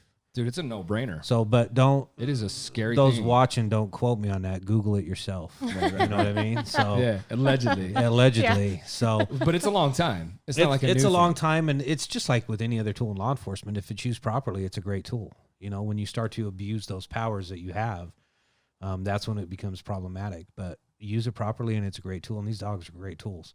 Absolutely. Keeping in mind, though, it's not a piece of equipment. You know what I mean? Well, it is a piece of equipment, but it's a piece of equipment with a heartbeat and a brain of its own. So Then that's imperfections follow that. imperfections follow that. So, I mean, you've got to have good control over these animals. But how much control can you have over them? You know what I mean? Because they're still independent creatures. But Absolutely. Have you ever thought about trying a different animal, like a In- hawk? Like A I feel hawk? Like, I feel like a hawk. that would be badass. I'm serious. Just get out with the hawk and just a vulture go pick up this guy. They know to go grab that guy. That would be awesome. I think that'd be Dude, really hard to train. It's truly crazy to listen to some of the shit you guys, because you could be jammed up in a fight, argument, something. You hop out of your truck and you're doing stuff and it goes out of hand, ape shit. You tell the story, but you got a little button you can hit. I mean, how does that go down? Where if your dog ain't out with you all the time, No, he's not out with me all the time, but if shit goes sideways, there's a door popper. You can hit the door and open the door. I think Hopefully the dog cool. comes and finds you and rescues you. Hopefully he doesn't see his Ideally. opportunity and goes, yeah, bye, asshole. Yeah, I'm So- going to get coffee and donuts. Exactly. I just think that's so cool, man. In 20 years of all the things that I've done, it's the most rewarding thing that I've done is dogs. It's got to make you feel a little more, in a weird way, safe. I would think. Scared to handle him, but safe. Does that give you a safety thing? I've never been scared. I've had dogs all my life, so I was never really scared to handle him. I mean, help with let's another partners. That was what I kind of meant. That's like you feel safe with, You definitely feel safer The with the dog. opposition. You know what I mean? Yeah. Because that dog is there for you. right? So, I mean, it was a great thing. Hard to give that one up. I got another one. I've been pretty fortunate with this administration that we have. They're not accommodating, but they're pretty open to ideas and stuff like that. So moved into a new assignment, got a different dog, very much low-key dog. He is like the dopiest, most mellow 1-year-old lab I've ever seen in my entire life. Different assignment though. He's not out killing bad guys. He's not out. bad guys. No, he's going to hopefully detect explosives and do some tracking and article So it's- search and stuff They got like that. different breeds for different stuff for sure, huh? You can pretty much teach the right dog with the right drives to do this work. Any type of dog, really. Like It's all the this dog same that- mentality. Yeah, so. this dog that he has now, I don't know that he could do apprehension because he is so like. He's like You know, Eeyore he's- off Winnie the He Pooh. is. He's Which just, but he is so. he needs to be, sweet, but like you he's- said, calm. He needs to. But be, he does needs to because be if level. you have a very chaotic, crazy, hyped up yeah. bomb dog, you're gonna go through a lot of them. Yeah, you're going to go through a lot of bomb dogs if they're crazy. because they're gonna be setting the bomb off. Yeah, stepping on the trigger, that's a bad You're not thing. sending this so. guy to look for a bomb. No, I'm you're gonna not a send bomb him to guy. Yeah, you don't. You're like an apprehension guy gonna because you run and could get 'em. distract Yeah, yeah. somebody with your Yeah. personality. Yeah. What happens when because you said that there's dogs that detect like drugs, right? Mm-hmm. What happens when they find the drugs and then like let's say they eat it? So we have a plan for that. And a lot of people don't know this. I mean, we do demos and stuff like that. And a lot of people have questions with the narcotics and stuff like that. So a narcotics dog or a narcotics detection dog, cool question. They have no idea what they're smelling. So they think that all these illegal drugs, whatever we train them up on, they identify with a reward or a toy or something like that. So they're looking for their toy. So when it's not a hunger type. It's not a snack hunger kind of thing. No, it's a game, really. So, hey, my toy smells like this, say marijuana. So they run down the car or whatever, and they smell the odor of, they have no idea, but they think their toy. They tell you, hey, Dad, my toy's here. Make it appear, please. Make it appear, please. Please make it appear. And then you make the toy appear, and they think it's a cool game. Basic principle of it. There's more scientific explanation, I'm sure, and not I'm sure, I know. But that's simple. That's the simple cool. basis of it. And with any detection, that's basically the same thing. Explosive detection. Hey, my toy smells like TNT. You know what I mean? My toy is in this lady's bag, and she's walking away with my toy. Dad, please make my toy appear out of this bag. And we do, and it's a good game, you know? Same thing with apprehension work, basically. You just turn a toy into a human being. Dude, how do they know which one, though? Simply by they don't. The one acting out, and do they feed off of that? Or, I mean, it's more command. I think you guys have to command them, but it's not. I think But they don't know you have to that understand. guy Well, yeah, I don't know that you would send them out into like a crowd. Yeah. Okay. No, they're not target specific. They're not like some of the other tools that we use in target specific. But with detection dogs, it's more of a game. It's more fun. When you get into the apprehension side of it, that's when you start getting into a lot of obedience. And for the mere fact, we have single-purpose narcotic dogs. If he runs off after a guy with a bag and sits down next to him, no big deal. You know, you send him around a car and he does his thing, no big deal. With an apprehension dog, the reason you play into that obedience and you want that, you send the dog after somebody who's fleeing from you, a known felon, whatever. Meets the criteria, you send the dog. Well, let's say the dog's halfway to this guy, and the guy decides, nope, don't want any part of that. Stops, puts his hands up, and gives up. You have to stop that dog by your voice. And hopefully he fucking listens. Now, there's that, okay, he has his own brain and own heartbeat, you know, error there. But and he's trained to... As a dog handler... Take that guy to the dirt. He's trained to take that guy to the dirt, and that's his toy, and he's halfway there, and you've got to now try to stop this dog. It's fucking insane. You know, and I have friends who are dog handlers who have sent their dog, and the guy's given up, and in their head they're going, oh, man, he ain't going to come back. Right. And they give that recall order, and the dog comes back, and you're like, whew. Yeah, that was on purpose. Dude, that's a good trained dog right there. You're like, whoa, that was luck. And it's got to be, as a fugitive, whoever the hell's running from that, man, that has got to be probably the most scary thing you can even imagine, is having that animal even making noise, knowing I don't know why anybody gets bit by a dog, because if somebody came up and said, hey, come out or this dog's going to bite you, I'm coming out. That's scary. Yeah. I've been bit by dogs, and I don't want to be bit by a dog. That's scary. You know what I mean? So I don't know why, but, you know, it's a tool. Again, got to be used properly. Won't get into all of that, but great tool. Good guys running dogs all over the state, all over the country. Good guys and gals running dogs, and they're a great tool. Then, you know, just like everything else. And I do got to say, for the last 3 years, I've watched Josh kind of go through this and do this assignment and be a part of this. And he's made an enormous group of cool individuals that are they're very smart. They love what they do. And these canine officers that are out there, male, female, and everything, they're amazing groups of people, and they do amazing work with these dogs. And I don't know that anybody really, if you don't do it, you don't understand that it's 24/7, 365. I mean, it's not come home, take your uniform off, and you're off work. I mean, you've got to work with that dog and be with that dog constantly, and, you know, keep that training up, keep those drives up, but you've also got to take care of them and keep them alive and keep them, you know, so big kudos to everybody who runs a dog, because it's so much more responsibility. That person's going to grow up quick, or they're going to fail really fast. And I have good friends all up and down the Wasatch Front who are current dog handlers, prior dog handlers, you know, been in situations with their dogs and stuff. All great guys, much better dog handlers than I am. Great guys. You have to be, in my mind, you have to be an experienced police officer, deputy sheriff, whatever, to handle the dog.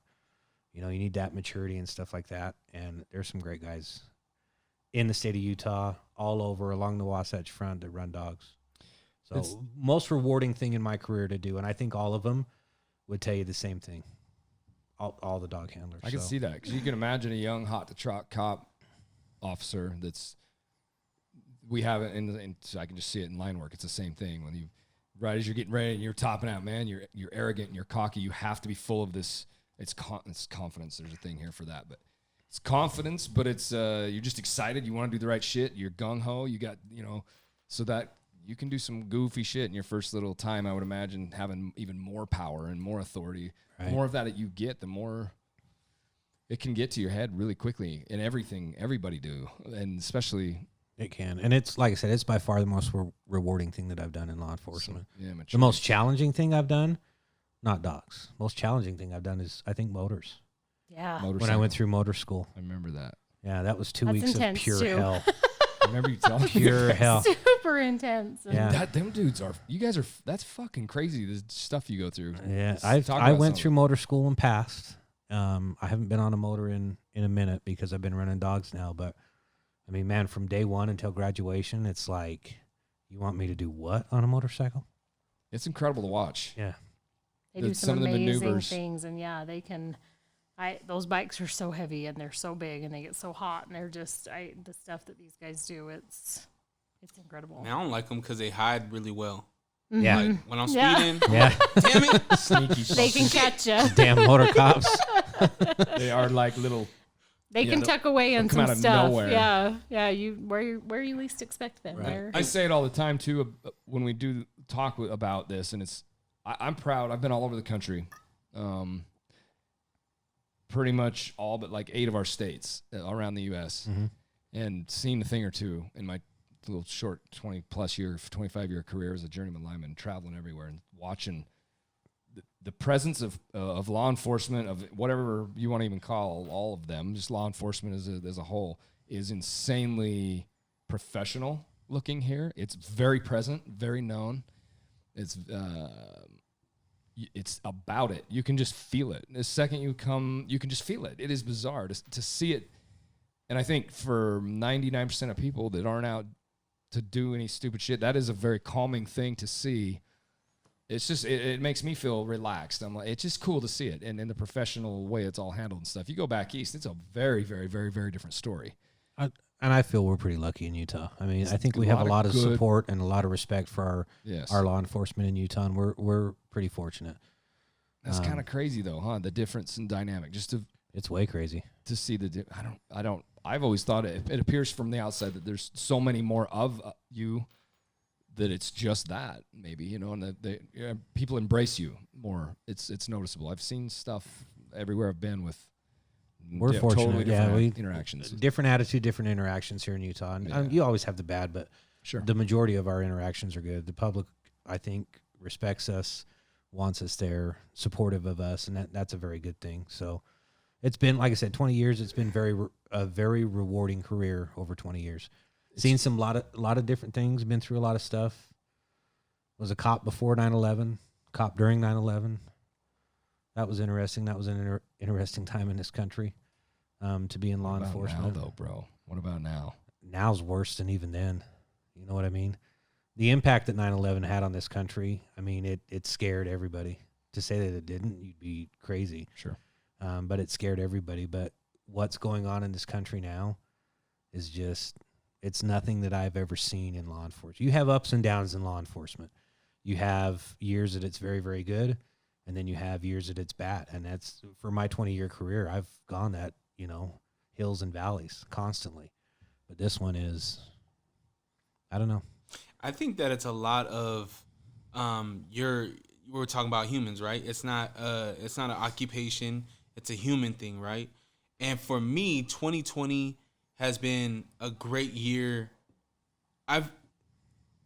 Because I've talked to more law enforcement on like this type of level than I ever have, right? And it's always like, I don't know how to explain it, but it's been a great experience for me in 2020. And maybe it's just because I feel like I need to do my part in my community and be more involved in knowing like some of the guys that's around, even from the fire station. I mentioned it the last podcast that, you know, I swung by my fire station, my local fire station. And I think a lot of people don't think to do those kind of things.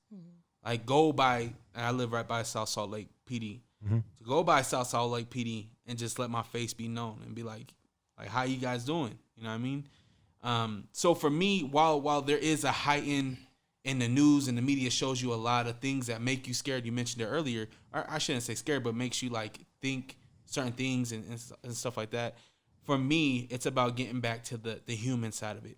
It is. And I think we've lost track of that. And you're absolutely right. But on the flip side to that too, the firemen and the policemen and the police departments, give that back what you're giving. Let our faces be known. You know what I mean? And not because you called us, not because there's something bad going on, but hey, how are you doing? You know what I mean? And just be that human, no matter what you're wearing at the time. Just be that human. And I think if we get back to that, I think we can swing our country back the way it needs to be. You know, are you always going to have bad humans in the world? Yeah, you are.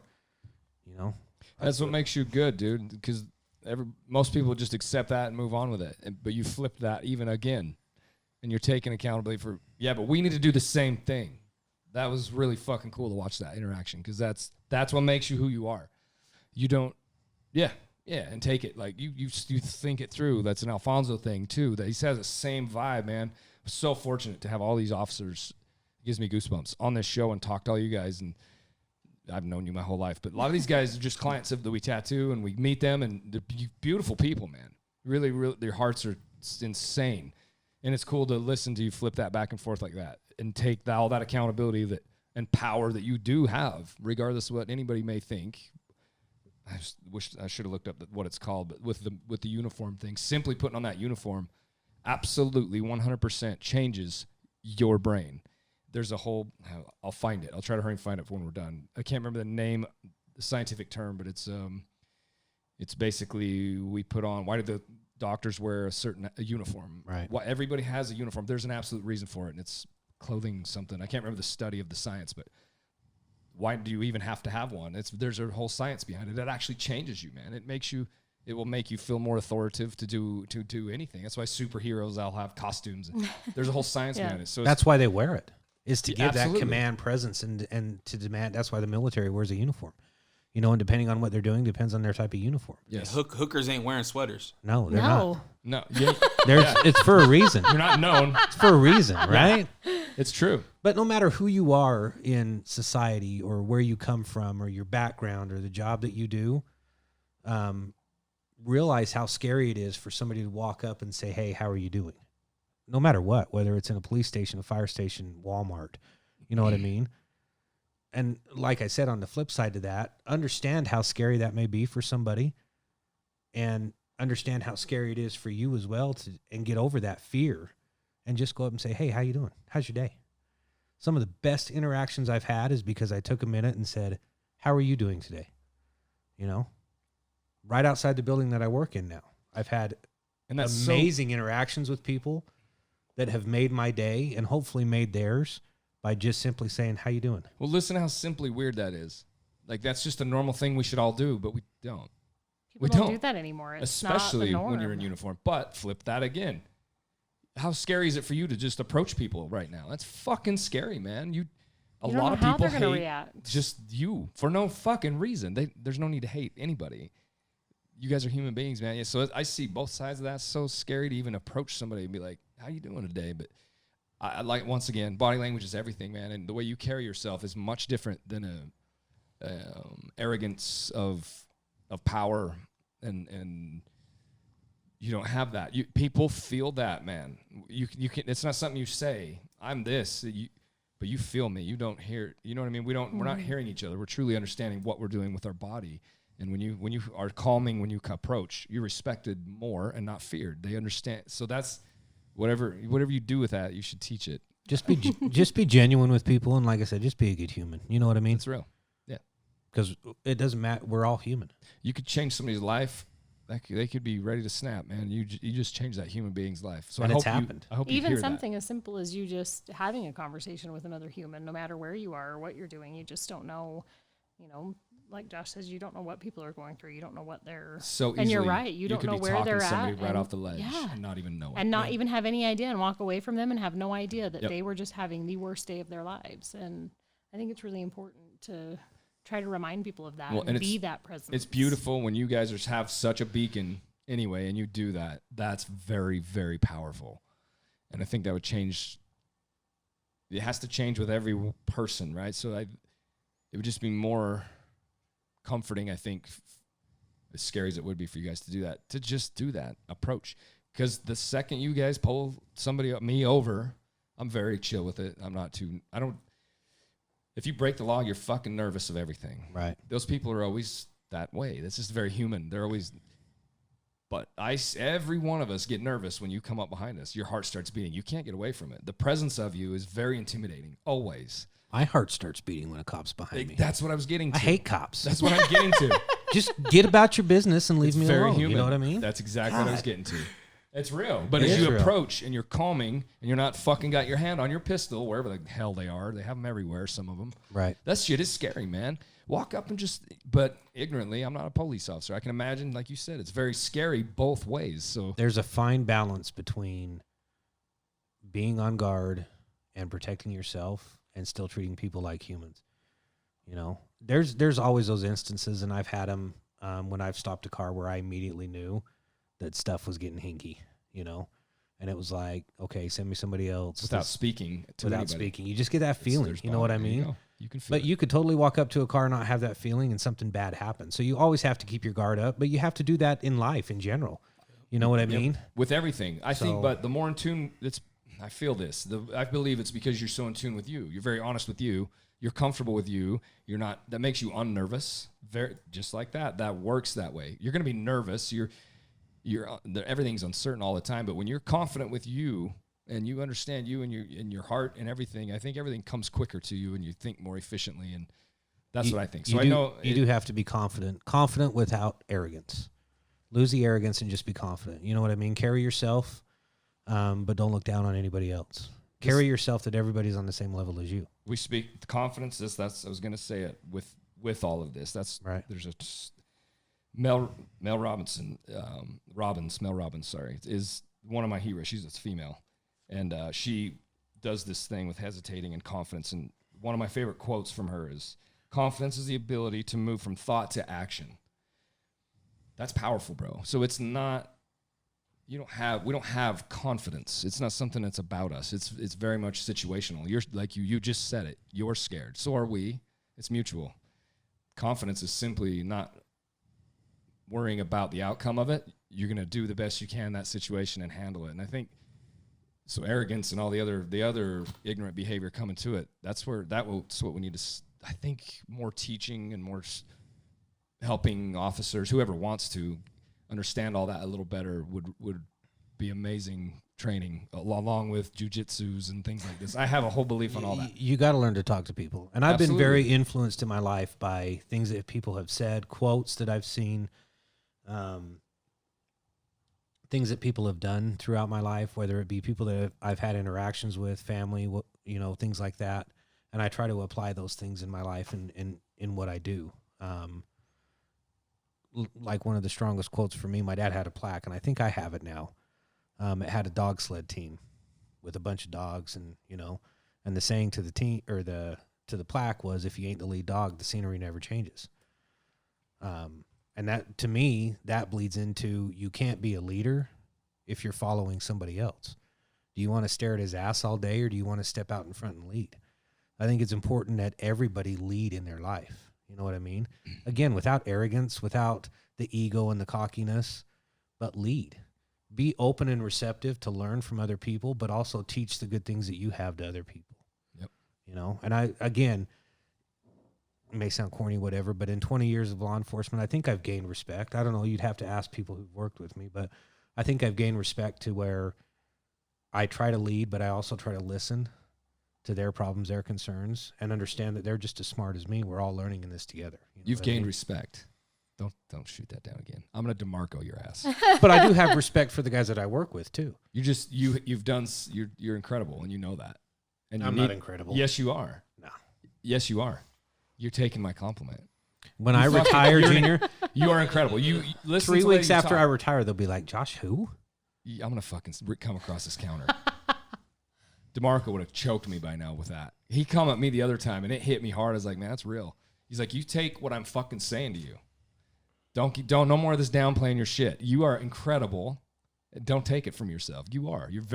That's why you're not arrogant. Arrogance, there's no such God, I hope not. I don't want to be that arrogant You're guy. not, You man. know what You're, I mean? you're calming. You understand. You confidence. You're just humble. You're very humble about what you do, and you pass it back and forth. You just did it with Dre. You did it with me. But then when it's time, you'll take it down a notch. And I feel that because I do it bad. We can always learn from other people. Everybody has their strengths and weaknesses, but you Absolutely. learn from both sides. Yeah. You learn from the weaknesses and you learn from the strengths. So learn from people, Yep. Talk to people, be nice to people, learn to people. There's always those people out there who are going to be mean, whatever. I can be mean. Oh, I know. That's easy. He's felt it Anger's before. the easiest emotion. You can apply anger to everything. If you're sad and don't want to be sad, you just get angry, right? Mm-hmm. And I've told her that used to be my emotion to go to is just anger. I can hide all my emotions through anger. Why do that? It's very easy to do. Some people deserve my anger and they'll get it. But That's the tricky part with you guys. You have to be able to turn things on and off. right. And I've spoke of it before. He's heard this. They've all heard this. But that's hard. That would be very, very, very hard for me to do, as I'm so honest with everything. And I would have to figure out how to turn that on and off. So I commend you guys that can do that. I would very much struggle with that. I'm very outspoken, and it takes a different mind to pursue something like that, where there's so many tricks to it all. You guys work people in a way that's nobody else does. It's really cool to watch. So It's the ones that interesting. succeed at it really well and have a presence of them, it's cool to see it, man. And you do. And don't say you don't. Well, I appreciate Fucker. that. I like to think that I succeed. So I had a do. good teacher. You're a good A lot of good teachers along the way. Like I said, I learned a lot from you. I learned a lot from the five of us growing up. Learned a lot from DJ. Absolutely. And the things that he did and his strengths and weaknesses. As much sometimes we don't butt heads a lot, but I learned a lot from my dad. Good cop, man. He was a good cop. What keeps me humble, and a little bit grounded too, is another quote from him. There's always somebody bigger and badder than you. So lose the arrogance, because there's always somebody who's going to chop down your tree. For real. So And it's usually the guy you wouldn't expect. it is. It's that quiet. When they used to tease me when I first got hired on, I was a new cop. Why are you so quiet? Why? And they kept asking me for like 5-6 years, why are you so quiet? And finally I told them, you can't learn anything if you run in your mouth. Just shut up and listen. You'll learn a lot more. You know what I mean? So Yep. take the time to listen to people. You'll learn some things. There's a time to talk. There's a time to listen. For real. Well said. You mentioned that you're not a typical cop's cop.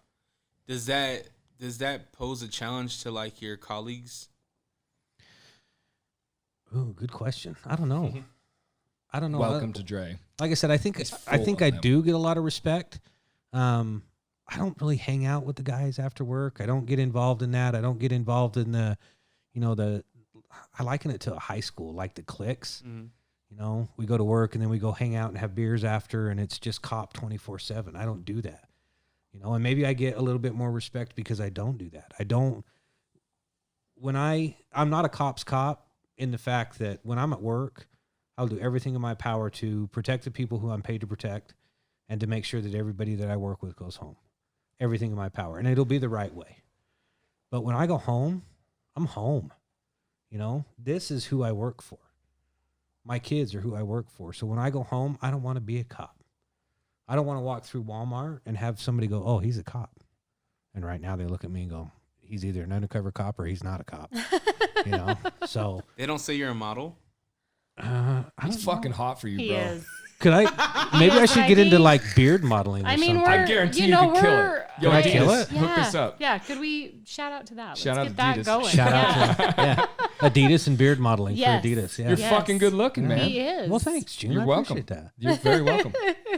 You earned it. You deserve it. So, yeah, it could be challenging. Some of them are very much cops. You know what I mean? They live and they breathe that 24/7. It's just, there's guys who have their handheld radio on at home, and if that's their thing, that's their thing. But I don't care. I have family members call all the time, and they even call her, hey, what's going on down in Ogden? I have no clue. I have We're no at idea. home. We don't know. Yeah, I'm watching The Bachelor. Yeah. Well, I'm well, in the don't you know what's fucking going? Don't you have your bathtub. radio Leave me on? alone. No, I don't have. I don't even know where my radio is at. So yeah, that in the sense, I'm not a cop's. I don't live and breathe it 24/7. I just don't. I don't have the time and the energy for it. I think it's healthy. You can disconnect from it easily. I think that's very, very healthy. It has been very healthy for me. Have you always been that way, or is this something that is this a veteran type of feeling? You got 2 days left. No, I think I've always been that way. I've never. When I'm home, I'm home. I don't like to cop when I'm not getting paid to cop. You know what I mean? Gotcha. I remember your if man was kind of that way, dude. He was pretty chill.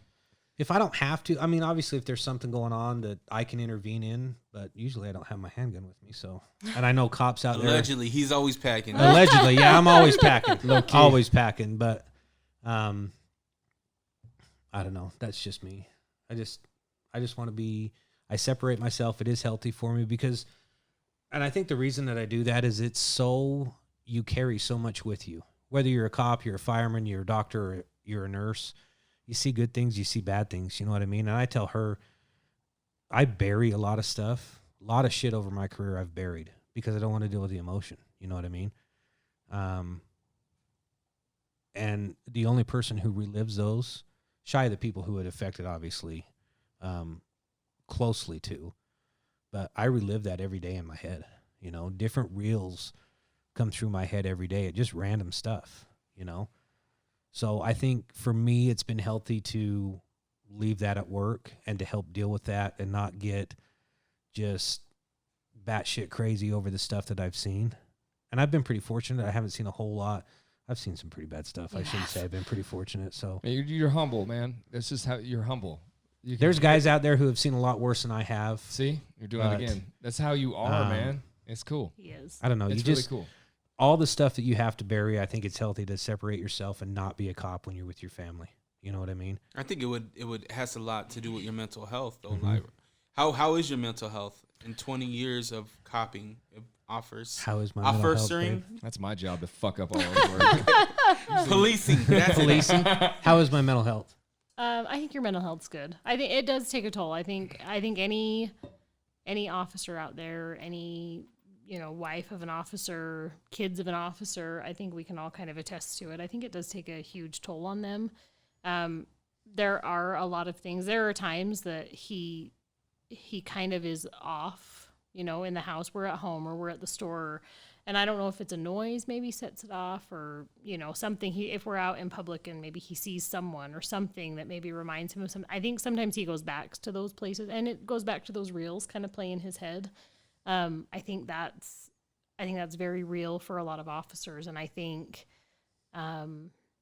it's very hard to understand. And I think I am fortunate because I have a little bit more understanding for what he goes through on a daily basis because I work in the office, I see the reports, I hear the stories. It's, I'm very fortunate in that because I think I can be a little bit understanding and realize that there are times he's not going to want to talk about things. He's going to have bad days. It's going to affect him deeply, and it's going to be very difficult, and it may bleed for a couple of days. I liken it to, he's got a bleeding wound because he is a very humble, very compassionate. People wouldn't know this about him. He is very compassionate. He has a huge heart for people, whether he knows them or not. And I think that, I think he feels for these people that are going through this traumatic or awful situation. And now he's witnessed it. And so I think it eats away at him because of what he witnessed, but it also eats away at him because he knows these families are dealing with this. And it's not an overnight, healing for them either. So I think he's handled it all very well. I think he does really well with that. I think separating it has been good for his mental health for sure. But, and I think he'll tell you this, and most cops will tell you this. I don't think they sleep a whole lot. He's not a very heavy sleeper, and there's not a whole lot of sleep that happens, and I think that takes a toll too. But I think you have to recognize that. I think you have to, your spouse has to recognize that and understand that. But on the same token, officers out there have to communicate a little bit and at least, you know, they don't want to relive that. They don't want to put that in their wife's head or their spouse's head, but you kind of have to give something so that there's some understanding and there's some, you know, so that there can be some compassion on that end of things. And, you know, you kind of have to be that strength for them. You look at officers and it's, you know, they're so tough, they're so strong, they're so, you know, but you, behind closed doors, you kind of have to be strong for them and with them and help them and hold them up. Because sometimes they just need to break down just like every other human does. So what did they have for you guys? Because this is, when I say they, I mean like the department, I guess you would call it. What, there has to be some type of, whether if it's a therapist, some type of EAP or something for you guys. Do you guys have anything like that? Is there an outlet for families? Ink therapy, bro. They do have an outlet. They do have EAP. I think most departments have that. Some departments have in-house counseling. Some departments require you go every so often. I think it's gotten a lot better in law enforcement now. There's still a problem. And everybody handles things, trauma that they see or they experience differently, but it is a good outlet. The problem is you're dealing with, like these dogs, you're dealing with a bunch of alpha personalities, type A personalities, you know. So back in your grandpa's day and my dad's day, dealing with those type A personalities, it's like when you get hurt in front of mom, tears, man. Doesn't matter how bad you are. Mom's there and you get hurt, automatic tears. I see it with our boys. If she's there and they stub their toe, my God, you think they cut their toe off. You know what I mean? On the flip side to that, you get hurt in front of dad. Our 23-year-old daughter, when she was littler, shut her fingers in the door of my dad's truck, and she was in front of Grandpa. And her response, not a tear was shed out of this girl. And she says, Grandpa, my fingers are stuck in the door. Will you open the door, please? Now, had Grandma been there, man, waterworks. You know what I mean? But I liken that to when you're in that type A personality, you don't break down, you don't show emotion because you don't want your peers to think that you're soft or you can't handle it, you know, or whatever. So I think there's a slight shift in law enforcement, but that's still, to me, at least my opinion, is a major problem. Is you don't want to show that emotion in front of your peers. You don't want to show that emotion in front of all these strong guys. I think officers need to realize every single one of those guys is just as soft as you are and just has those emotions in everybody else. And no matter what outlet, and my wife's right. If there's things that I don't want to go home and share with her in detail for obvious reasons, because the general public shouldn't have to see or experience the trauma that we do. But talk about something. Get your emotions out in some way. You know what I mean? Even as simple as just, you know, it was a horrible day, horrible call, horrible, you know, something, or, you know, I think it's very important to share even just the minorest of details, the most minute detail about it, just to kind of have some understanding in that and understand that whatever it was that he dealt with today is awful and he's really struggling. Or go home and cry. Yeah. And if you got to cry about it, go home and cry about it. Nobody has to see you. You don't have to tell anybody. But let that emotion out and make yourself feel better. It starts with you. So make yourself feel better, and then everybody else around you will feel better too. You know? Well said. Because that's real. But a lot of people do bottle it up and they hold it. I've bottled it up. I've got a lot of demons I buried. And that's tricky, man. That's tricky. Because that is the problem. Right. That is the problem in a human brain. There's a whole study behind all of the way we, if you whatever you see and go through and feel and do, the response and the emotion, the reaction, respond or react to whatever scenario you're in. If it's understood that if we don't live it, then that's why we vent, right? We'll go home and bitch to the wife about something completely. You didn't handle it then. If you bottle things up, that's what it all becomes. You're going to end up venting some other way. So I think it's very important that you guys get whatever you need, as far whether I said ink therapy earlier, simply because I tattoo so many officers and all of our soldiers, so many soldier clients, so many people that deal with people on the worst level. You've got to find something. If you bottle that shit up, it is absolutely detrimental to your psyche. It will come out. It will come out somewhere. You got to find something that you have just to gives process you it that. Yeah. somehow. So however you do it, I think you have such self-awareness, dude. I think that's what makes you strong. I don't think you bottle up as much as you think. I think you handle things. I think you do it in different ways, and because you are not a psychopath. You're very calm. People that bottle up, you can feel it, man. I deal with it daily with these guys. We talk a lot, and they come here and they lose the fuck it, crying and stupid shit. Whatever you need, you've found something. There's something you do easily, and yeah, we all wander. Fuck, I do it too, man. We all go we all trip about other things, but I think it's cool you found, however you have found it. I don't know how you do it, but I bet you do, because you don't drag the bag. You can see people that do, man. I've had bad days and good Sure. days. Obviously more good days than not. I've even unbottled some stuff, since we've been together that's helped out. But It's important, man. I've become a lot better person recently than I have been. And I attribute a lot of that to her. And she's humble and doesn't take that too. But She's allowing you that space to be comfortable. She is bro. allowing me that. Yeah. And she gives me the space that I need, no matter what that is. My thing is solidarity. If I got something going on with me, and she can attest to this, I just want to be left alone. You know what I mean? Mm-hmm. And I just need that quiet and just for me to reset. Sure. And then once I reset, I go from it. So That's cool, man. she's very understanding of that. You deal with a lot of shit, so it's cool to somehow know self-awareness. It's not everybody needs therapy. Not everybody needs anything. You whatever help works for you. You do, and you must. It takes a tough person too. Let's not forget her role in all of this, because it takes a strong spouse to be married or involved with a cop. You know what I mean? And dealing with that type A personality, because most of us don't marry a type A personality. If we did, Smart people won't. it wouldn't last. It's like putting two alpha male wolves in a 8x8 pen and saying, "Hey, have fun."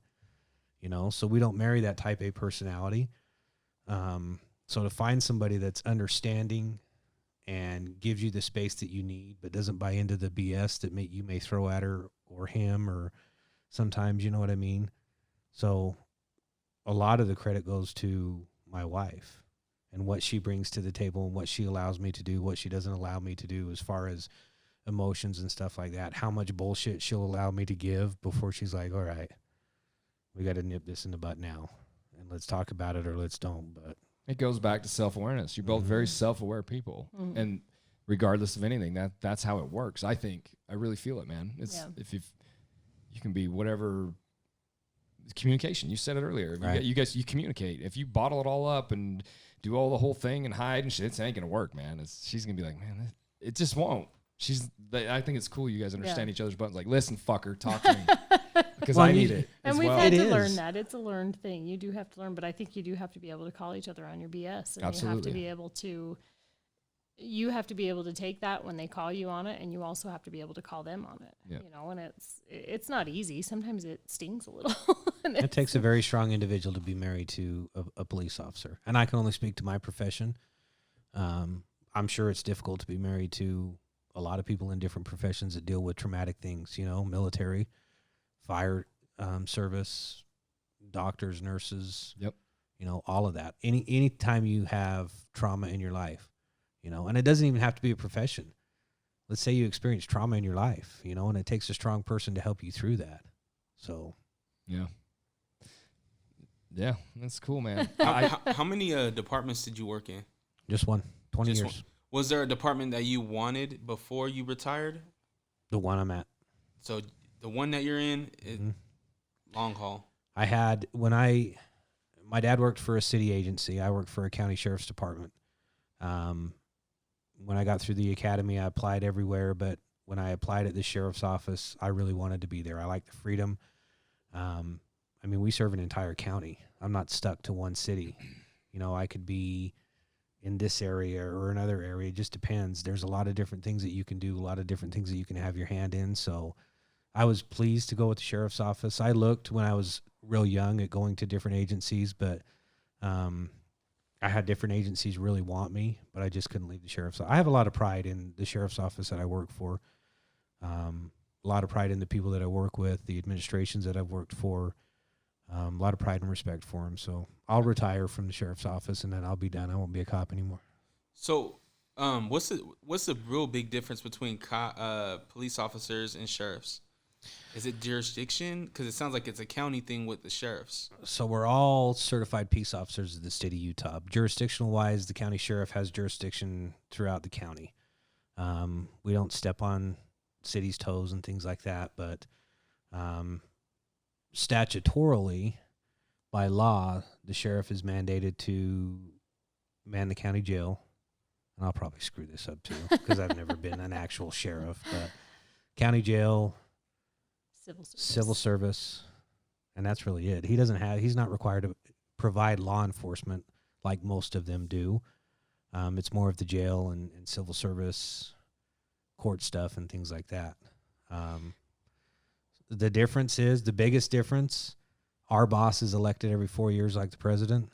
A city police chief is appointed by the mayor and city council. So some say there's more politics in the sheriff's office. Some say there's more politics in the police department. Junior's dad was a police chief, so Grandpa, sorry. I knew that. No, it's cool. I knew that because he was my dad's police chief at one point. Yeah. No, he's right here in my bullet. Yeah. He's always Matter of fact, I don't take it off.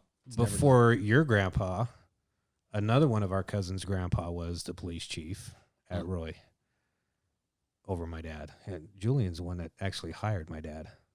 And then your grandpa became the police chief after. So anyway, I digress. But no, the biggest difference is just that, what their responsibilities are.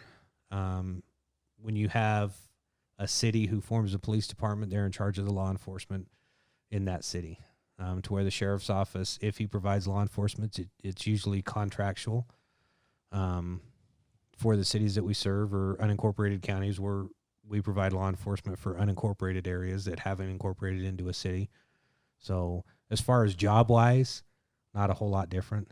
We all do the same job, just different forms of bosses.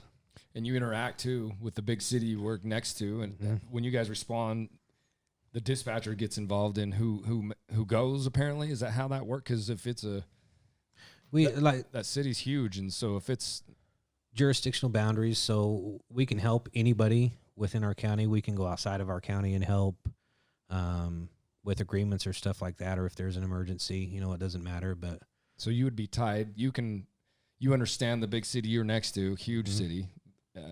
You can hear their calls as well. Can you guys interact? I know you can interact, but are you able to hear some shit go down if you need to help respond to something in that big city? And different channels, but we can. You're in the area. There's things that we can do to hear and So you guys do interact, and there's no. Is there a thing there like with linemen? There's always a thing, and is there a thing there with city guy / highway patrol guy /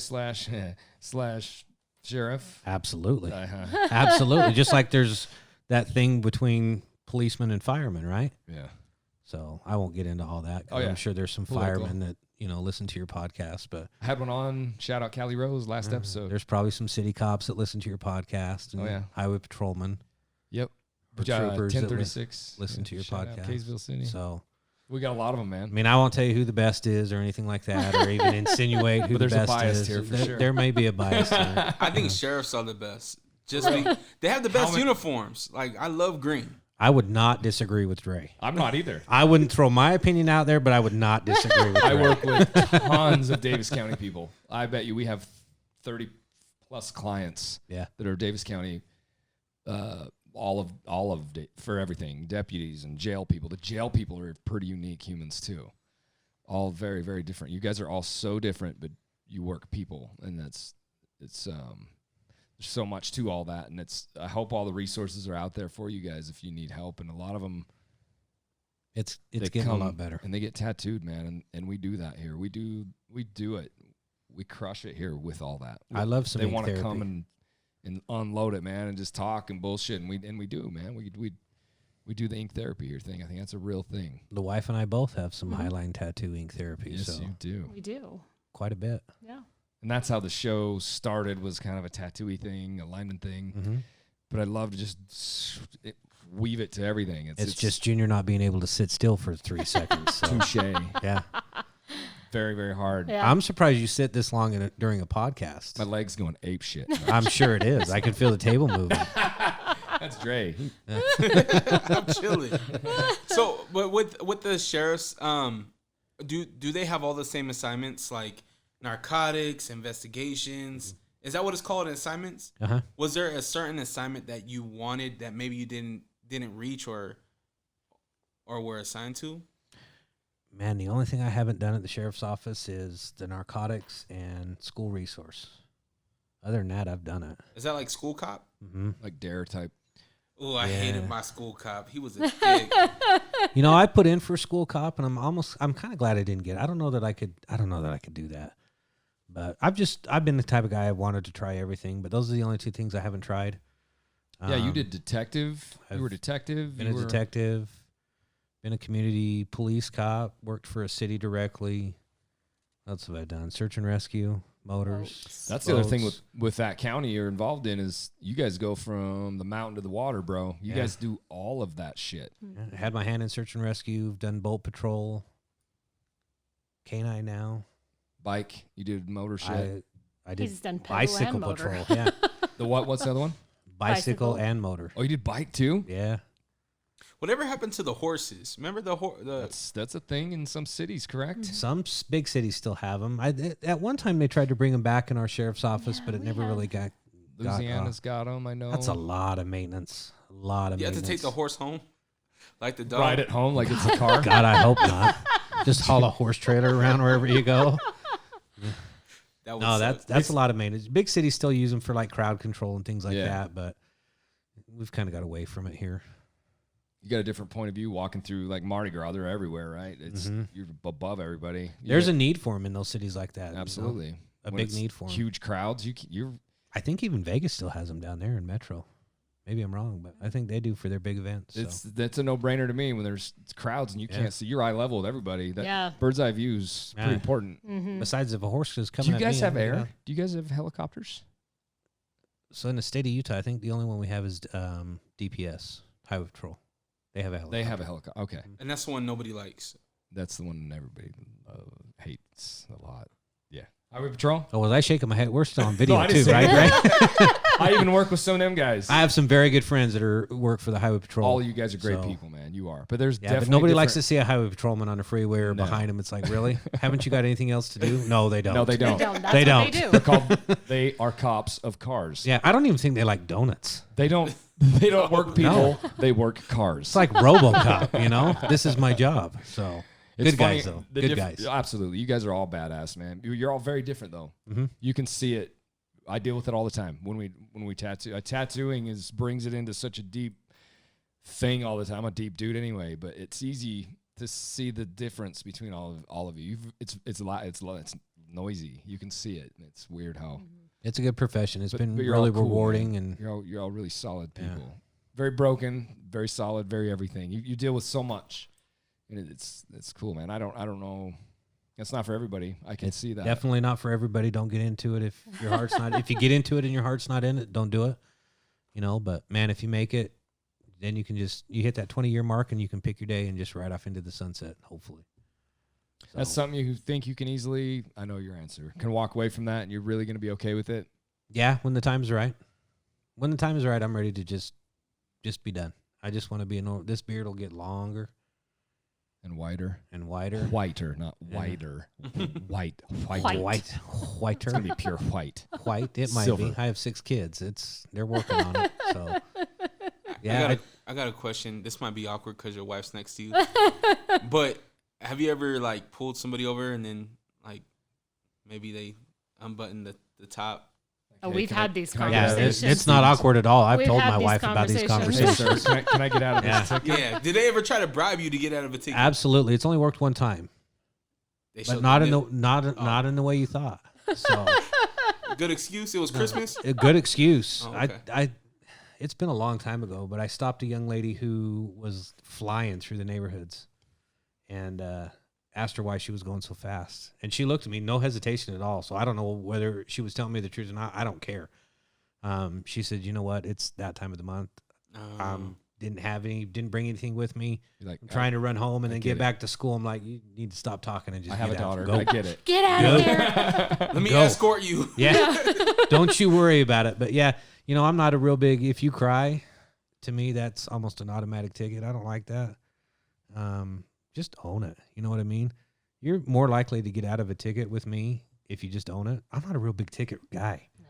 It's weird how that works, though. Josh is That's more very of like, simple. he's very dad-like. So he's very like, let me lecture you and let me tell you why I pulled you over and what you did and own it. And then I'm going to walk away and you can drive on. She's going to get mad at me, but my wife calls it mansplaining.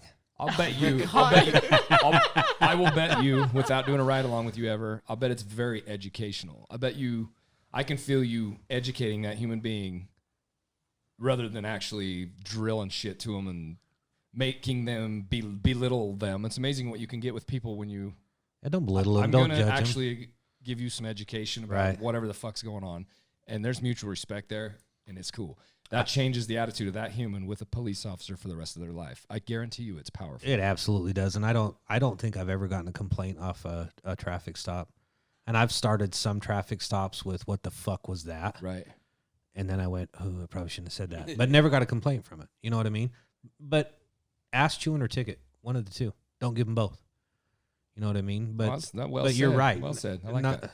That's I can't take credit for that. I heard it. No, that's somebody, solid. So I got a whole book full of all that. Shit's yeah, good. exactly. So just give them one or heavy. the other, but don't belittle them when you're giving them an ass chewing. You know what I mean?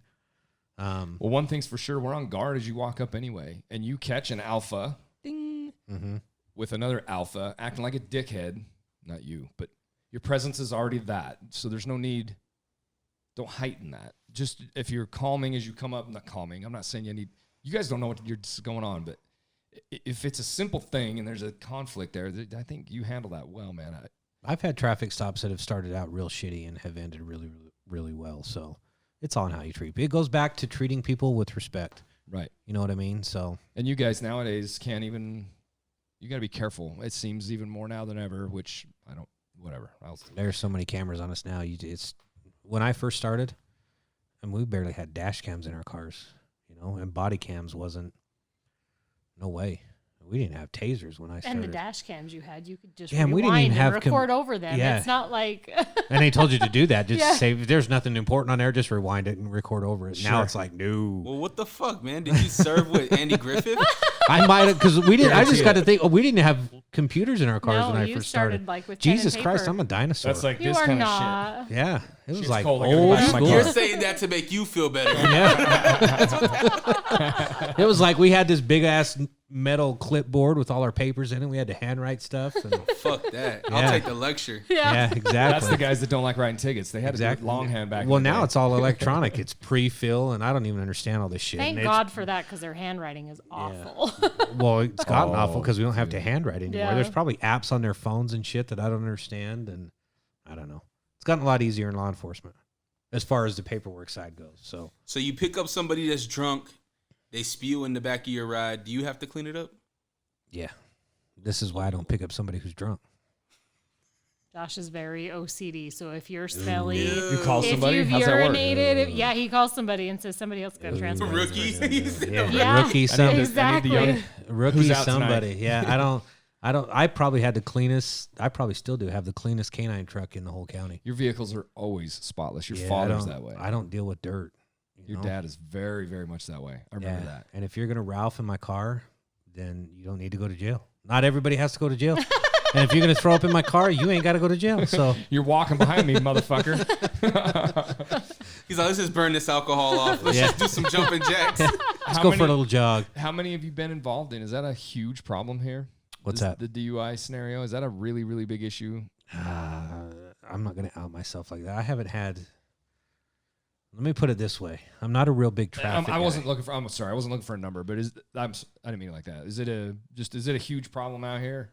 DUI is a problem everywhere. It's okay, so it's Everywhere. not crazily. I think there's lots of forms of DUI. You know, it's Sure. not just like people get drunk at the bar and then drive home. I think there's lots of different forms of DUI, and I think it's getting more and more common. We're seeing a lot of metabolite DUIs now, and not a lot more. Elaborate. And what's that?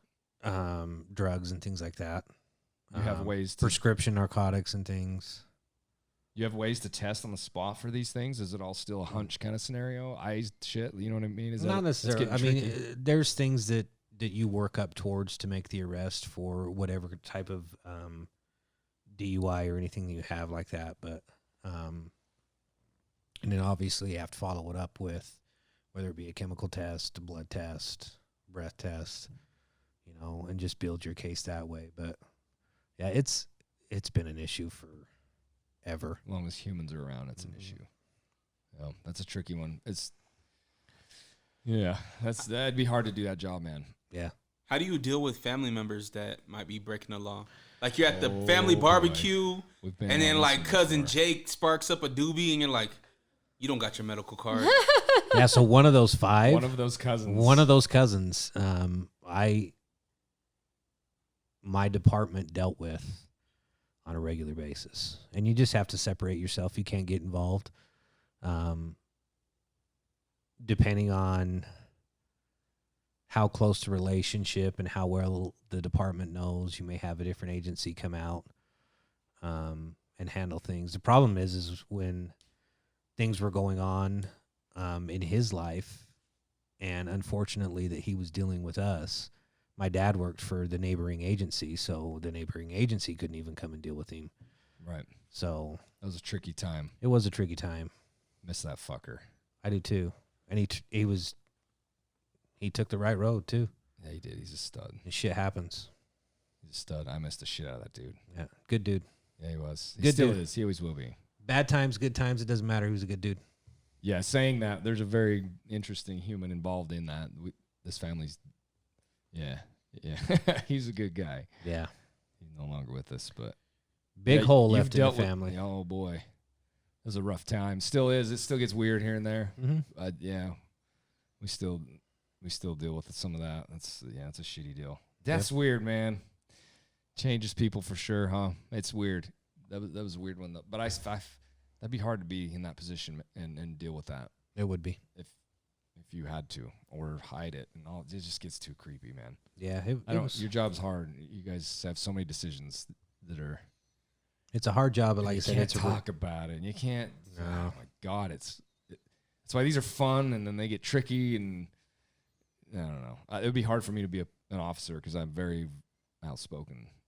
I don't know if my personality people will even do that kind of a job. I'm sure you mold, I'm sure, to it, but you adapt and you change. But it's a rewarding job. It's a good job. And yeah, you're a good cop, man. I've heard a lot of people. A lot of people know who you are. I appreciate that. So what do cops do, or what do you do for fun? Like, what's your hobby? I have 6 kids, Dre. No hobby, no time. I don't have alone. a hobby. I don't have time. We go from 4 or 5 o'clock in the morning, and then we finally wind down at 9 o'clock at night. We've got kids in competition sports, and you guys love to travel. Now junior high baseball. We travel with sports. We do love to travel. We try to get away. I guess that would be my hobby. Is when me and my wife can, we like to get away, and we like to go to new places and experience new things, and So again, corny sounding. My hobby is her. It's not a bad hobby. I mean, it's not fucking corny. It's beautiful. What's your favorite place that you guys travel to? We love Southern California. Yeah. Southern California, but we want to venture out. We can't do it right now, obviously, because we got little ones. But, man, we want to go overseas and Germany and Italy and just really anywhere. New places just to experience that.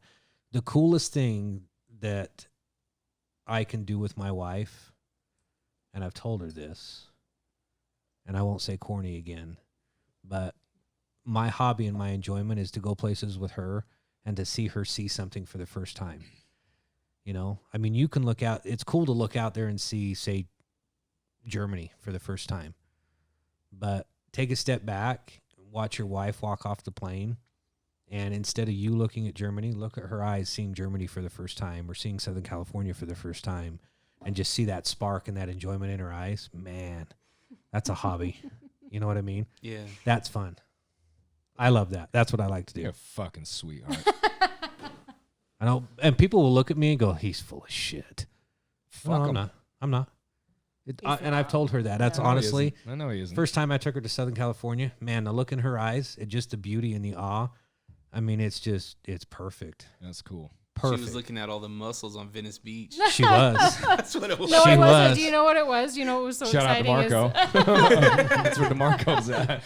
We went to Huntington Beach, and they had people that just on the stairs at Huntington Beach buckets and drums. And yeah, the I- drum oh circles. my Street God, it art. was like Yeah. the most amazing. I could have stood there all day, and I'm sure Josh was like, "Oh my God, can we go now?" Because we were standing there forever, and it was like I'm videoing it, and I'm like, "This is amazing." Biggest smile on her face. She's never experienced something Oh like my that. gosh, Like I said, to see people just all, and they had no idea who they were. I mean, they all just came together and they had just this connection over beating on buckets and drums in the middle Those of the people are beach. fucking And oh talented. my God, it was amazing. It was so insane. And so to go places and see things like that is, but I wind love that back and not only with your spouse, but as your kids grow and get old, as they experience things for the first time, man, look at them and watch their reactions. Mm-hmm. If that doesn't just, fill your heart and just make you smile, that's awesome. That's how I felt with my my 2-year-old.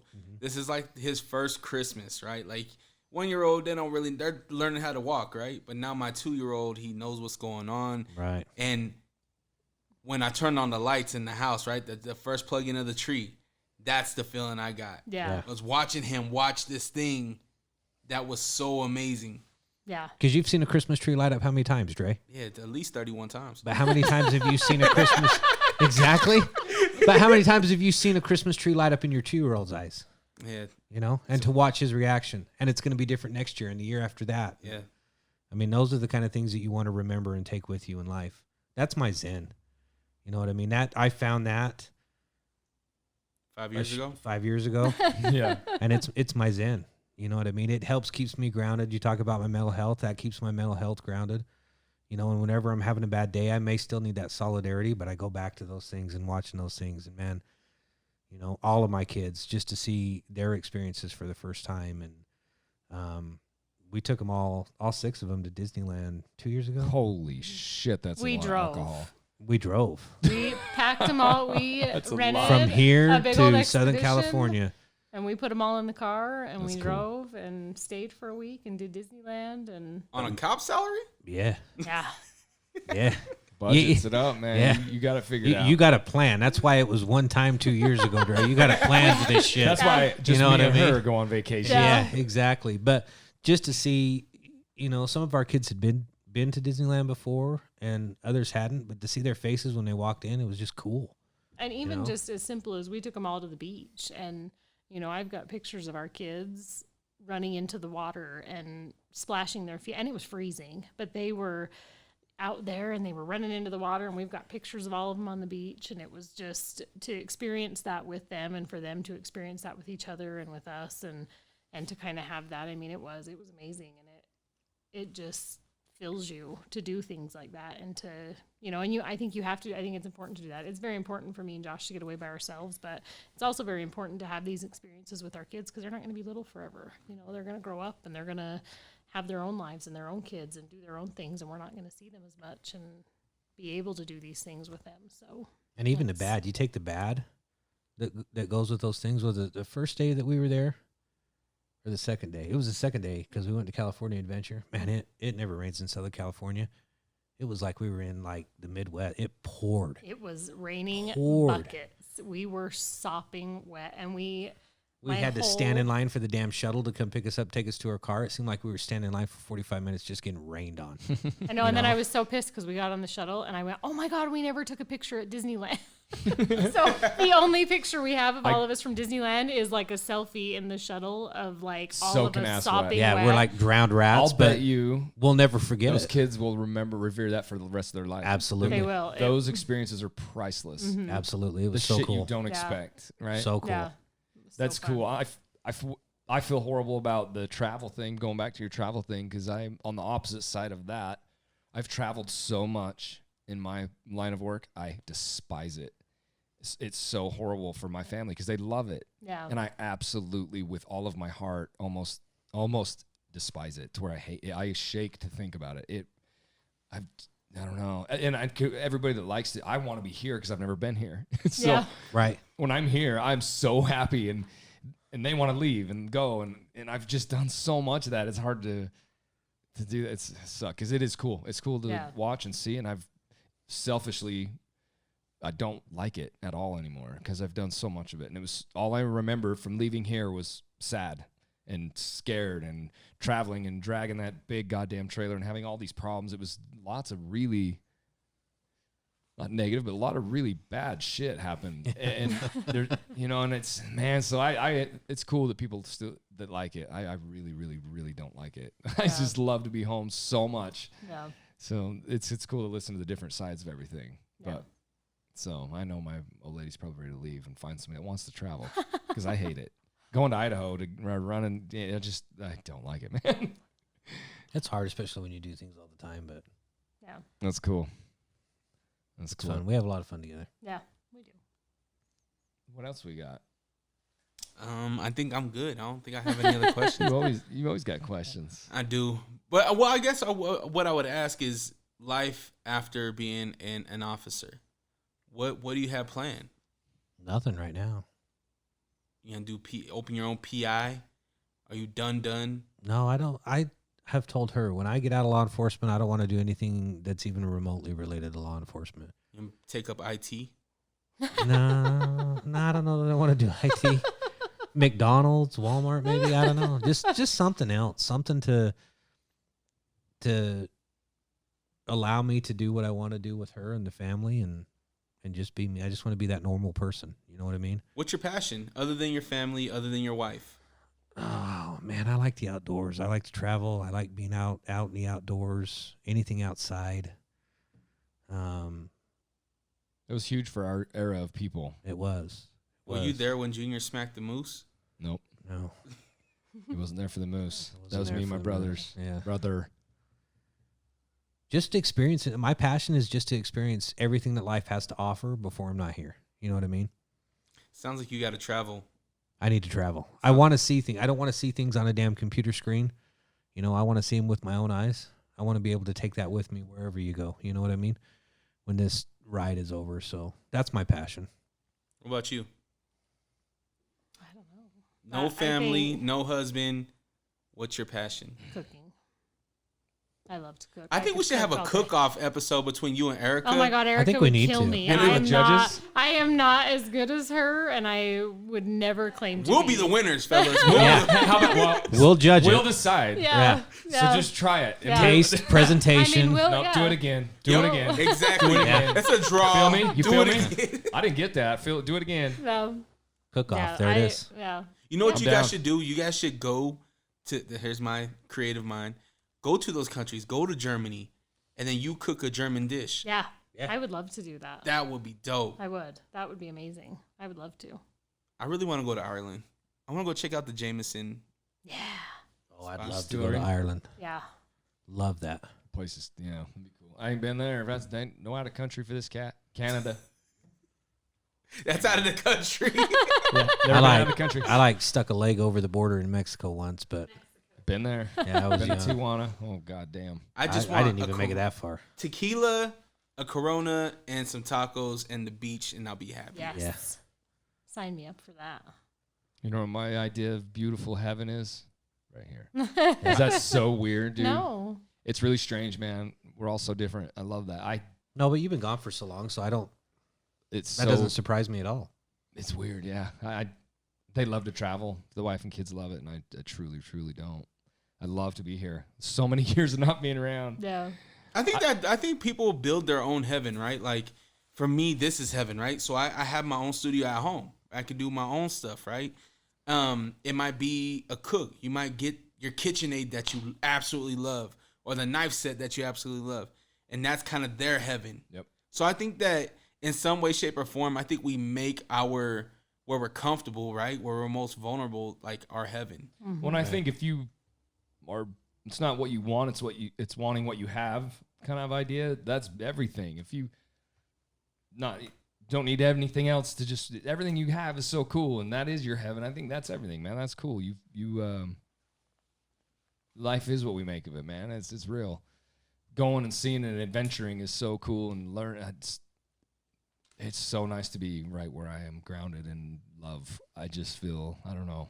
It's awesome. I never felt so good as to stay. I haven't left this home. There's times I won't leave. I haven't left for a couple weeks, 2-3 weeks. I won't get in a vehicle at all. Yeah. I hate driving. I've wore out fucking, I don't know how many vehicles and trailers, and I just don't like to drive or travel anymore. So it's funny. But yeah, like you say, life's good when you make it, man. And that Yeah. was beautiful for so many years. It made this all possible with all the money we tried to save to create all of this. So I'm in my heaven. My heaven's right here. I ain't going nowhere. Yeah. I will You got to die do what makes you happy in life. right so. We here. do. Yeah. Probably right here. Yeah. And I've been happy, very happy. I got one last question. What's your favorite cop movie? Oh, my favorite cop movie. Do you watch cop movies? Oh my God, the funny ones. You Yeah, gotta the watch the funny funny ones. ones. you got to sit there and go, oh, fuck this. So I got this thing not with how that our fucking oldest goes. daughter. So probably my favorite cop movie, and we discussed it earlier, is all the Rush Hours. Man, how do you not like that comedy interaction between between Jackie Chan and Chris Tucker? I mean, that's just classic. So those are probably my favorite ones, and she's been watching them with me since before she Probably was far too young. supposed to but watch them with me, but she she loves loves them. them. So They've bonded over that. Do you think any of your boys will follow your footsteps? God, I hope not. Why do you hope that? You followed yours. I followed mine. Right, but I think this both true with any parent. You want your kid to succeed better than you did, right? So you give them the tools to try to become better than you, and if they don't, you're still proud of them. Sure. Would I be proud of them if they became yeah, I absolutely would. Do I want better for them? Sure. That's just a parent in me. Sure. Are any of them showing interest in going in that line of work? Yeah, probably all of the boys. Yeah, I can guarantee it. I don't know that Cade ever will. I don't think that really. He's got interests high him. ambitions and He dreams, does. He but wants the to- other ones, they think it's neat. So, which It is is fucking neat. yeah, It is. I thought it is. was cool. You guys are really neat people. I hope they find something better. feel But you. like I said, that's just a parent in me. You know, every parent should want their kid to succeed better than they did. You know Yeah. what I mean? And I think that comes back to a lot with how this career has affected you for all these years. I mean, it takes a toll on you for years and years, and you don't want that for your child. You know, Josh has seen a lot of horrible things. He's seen a lot of great things too.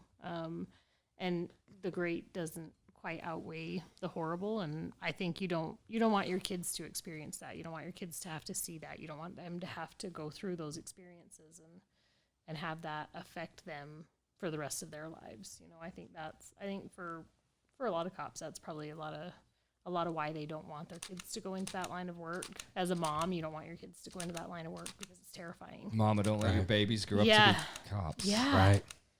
It was See hard. how different it was when we were younger. It's you did what your dad did. That was such a thing. Yeah. That was a thing, man. Oh, I was driven to do it. My dad didn't do the officer stuff. He went lineman way, went totally opposite, right? And it's funny to watch how that works, man. It Yeah. really, truly is how impactful you are to your kids. I don't think you'll ever understand that. Right. None of us do. Yeah. Mine have this much interest in anything I do. None. I think that's healthy, man. It is healthy. I think it's healthy that they're allowed to be who they are and decide what they want to do and not, you're going to be a cop, young man, or you're going to be a football star, blah, blah, blah. It goes on and on and on. Allow your little kids to be little humans and do their thing, man. Let 'em be I think human. you're right. Give them the tools to be successful and let them choose their own path. That's real. That's real. I think you'd be surprised. I'm excited. I think I know the one that will be, so I can't wait. Any of them choose to be, they're following your footsteps, they're going to be very, very well-respected humans, and that's... I hope so. Ultimately, that's what I want with all of my kids is I want them to just be good people, treat people good, and be respected themselves. They will, and they are. They already are. They Yeah. do. We got a pretty good group of kids, I think. We do. You do. We're pretty fortunate with them. We love them. They're little us's is all they are. But when they're with us, they're shitheads, and we're like, what? It's funny when they leave, when we get gone and the lights are off, and they're who they are kind of thing, and they're different spots in the world. They're like solid little people. They are. It's so cool to hear that. We It don't see is. it, but we know it's there, man. Yeah, for sure. Are you That's guys good. excited to be grandparents? Not yet. No. We have a 3-year-old. You also have a 23-year-old. You also have a Yeah. I know. Theoretically, we could be grandparents at any. could. Yeah, she's got a Yeah, pretty serious you know the boyfriend, too. 15-year-olds are fertile too. Yeah. Does she have? Is she pretty serious with Yeah. somebody? Really? Oh Good yeah. kid. In the area? He's- Yeah. Yeah. Yeah, he lives in Roy. Cool. Good kid. We really like him. What's he up to for a job? Is he killing it? Doing okay? Just going at it? Something? Yeah, he just graduated college. Cool. He's a good kid. He's Fucking surgeon. I like him. No. Did you pull out the shotgun or what? I don't have with this face. I don't have to. Yeah. You don't. Yeah. There's none of that I needed. mean, you pull up with this- candles with me. The boyfriend's dad is What did he say? What did you say? I didn't even catch it. What the fuck did you say? I was just rolling on the joke. You know, I said you pull up with candles with me. That's right. No, he's a good kid. He was very respectful from day one, and Yeah. good I like kid. him. She likes him, so that's all tricky. that matters. It is. That's really, really As long as scary. he treats her good, don't mess with my girls. I feel that. That's all a dad has to say. I feel Yeah. that. I just my baby girl, the one that we just had, she's about to turn 2 months. That's my first girl. It's my only girl, and so I'm like terrified. She'll change you, Dre. You know She what's will funny change about you. that little scenario right there? I'm learning a lot. I know that. Mine's older. And boy, what a ride. And my approach, probably incorrectly, has been my approach for sure. And it's Right. zero input. And it's like scary, and nothing is ever going to be good enough for me, for anybody in my life. Nothing is good enough for them because of how I feel about them. So I have to be really tricky with that, and I stay right the fuck out of it, where I can't even speak, because whoever on a gold platter could be there, and I'd be like, man, if you only knew, you ain't even fucking close to good enough. Right. I have to be so like away from that. I separate it so much because there just isn't anybody ever good enough, and I have to be really out of it because I'll say something. There's not. But you have to trust. Once again, you've planted all them seeds, man. They're not stupid. Them kids will figure this shit out. You got to trust. And them when with they the right hit choices. like we did the shit, they will find it, man. That's all I go off of Yeah. that. And we yeah, found it. Took us a little while, but we found it. letting them fail and letting them struggle and letting them fight and just go through horrible shit is so perfect, and it's so necessary that they don't get handed shit and they figure it out. That's where we're at. Yeah. I mean, yeah, and that's the opposite of who I am. I'm way too giving. Want to just give everybody everything, especially my kids, and I Yeah. don't. I won't. I want them to feel it like it's healthy, because I didn't for a minute. Yeah, I think it's healthy. Yeah. It is. Let them struggle. Yeah. Let them struggle. Yeah. It's hard to watch, but are you getting texts and shit? You got to bounce. You guys We gotta go. have. Yeah. The farm is calling. I think they're blowing her phone up. So Okay. What? How long did we go? Was that a good one? This is a good one. A couple hours. Oh yeah, it's an hour, 2.5 hours. Fuck, gee, that's a good one. Bam. I just got lost in talking Yeah. We could do this all night. for sure. absolutely, You guys are awesome. we'll do it again. Yeah. Absolutely will. Part deux. Part Part deux. deux. Can we all To be continued. clean our pistols while we do it Yeah, absolutely. and drink Black Rifle? yeah, Black Rifle Coffee. yeah. Fucking rights we can. Yeah. You guys got anything else? Thanks for having us. Thanks for having. This has been awesome. Thanks Thank for you. coming, man. I Yeah. really appreciate it. Absolutely. Thanks for having us. Thanks for tattooing us. Yeah. You're Thanks for welcome. all you do. You're very welcome. Thanks for just being a part of our lives. We're very Yes. grateful for you guys. We're grateful for all of you guys as well. Yes. We are. All of our beautiful listeners. Had a blast. Subscribers, all of that. And we're really thankful for Big DRE behind the camera here all the time. I am now. All the compliments. Monday through Friday, now including Saturdays on U92, 92.5. Check out my man Dre Rocca. He's a live DJ. He's a beast. Support him. Get on the tunes. When you listen to it, it shows, and he gets the hype. Keep him the hype, man. Yeah, even if it's like 10 minutes while you're driving home, just turn me on between 3 and 7. It helps. You always turn me on, and he turns you on. He turned me on now too. There's a lot of turning happening. There's a lot of turning on going on. Journeyman linemen turn everybody on. 'Cause Very true. we got the power. Thanks, everybody. I really appreciate everybody. Listen, subscribe, share it, get this shit out there. Get us some more cool guests coming. Holler at us on the comment on our stuff, please. Good or bad. I don't care what you got to say. Say something, man. If you got a thumbs down, especially, holler at us, man. Say why. So whoever's doing all that, I appreciate that, but I want to know what you don't like about it. If you got that to say, I'd love to hear it. So whatever's happening there is kind of funny, but we appreciate everything, good or bad. Just bring it to me. Let me know what I'm doing right and wrong, and yeah, you never know. You never know, man. You might just stop doing it. Who knows? I appreciate everybody's input all the time, especially when it's critical, and I want to hear what's up with that. So it's Absolutely. we got some good stuff there, but people are interesting. I love them a lot. Thanks, Dre, for everything you do, man. Has Ryan Rowley hit any other birds? Not yet. The Mohawk trucker. I don't know if he still has a Mohawk or not, but thanks again, Ryan Rowley. You are a beast. He's our sponsor guy. He's a good guy. He's a good dude. Look him up. Look him up, damn it. Look these guys up. Well, you can't look you up. No, we're not really. Oh, we're not really out there in the world. Hopefully hard to find, but Yeah, we try to be hard to find. We Don't look stay 'em under up. the radar. Just listen to him. Yeah. Thanks for coming, man. I appreciate Thanks for having us. all the input and stuff. You guys are awesome people. Thank you. Everybody, be good to everybody else and listen to my kids' tunes right here. Thanks, y'all.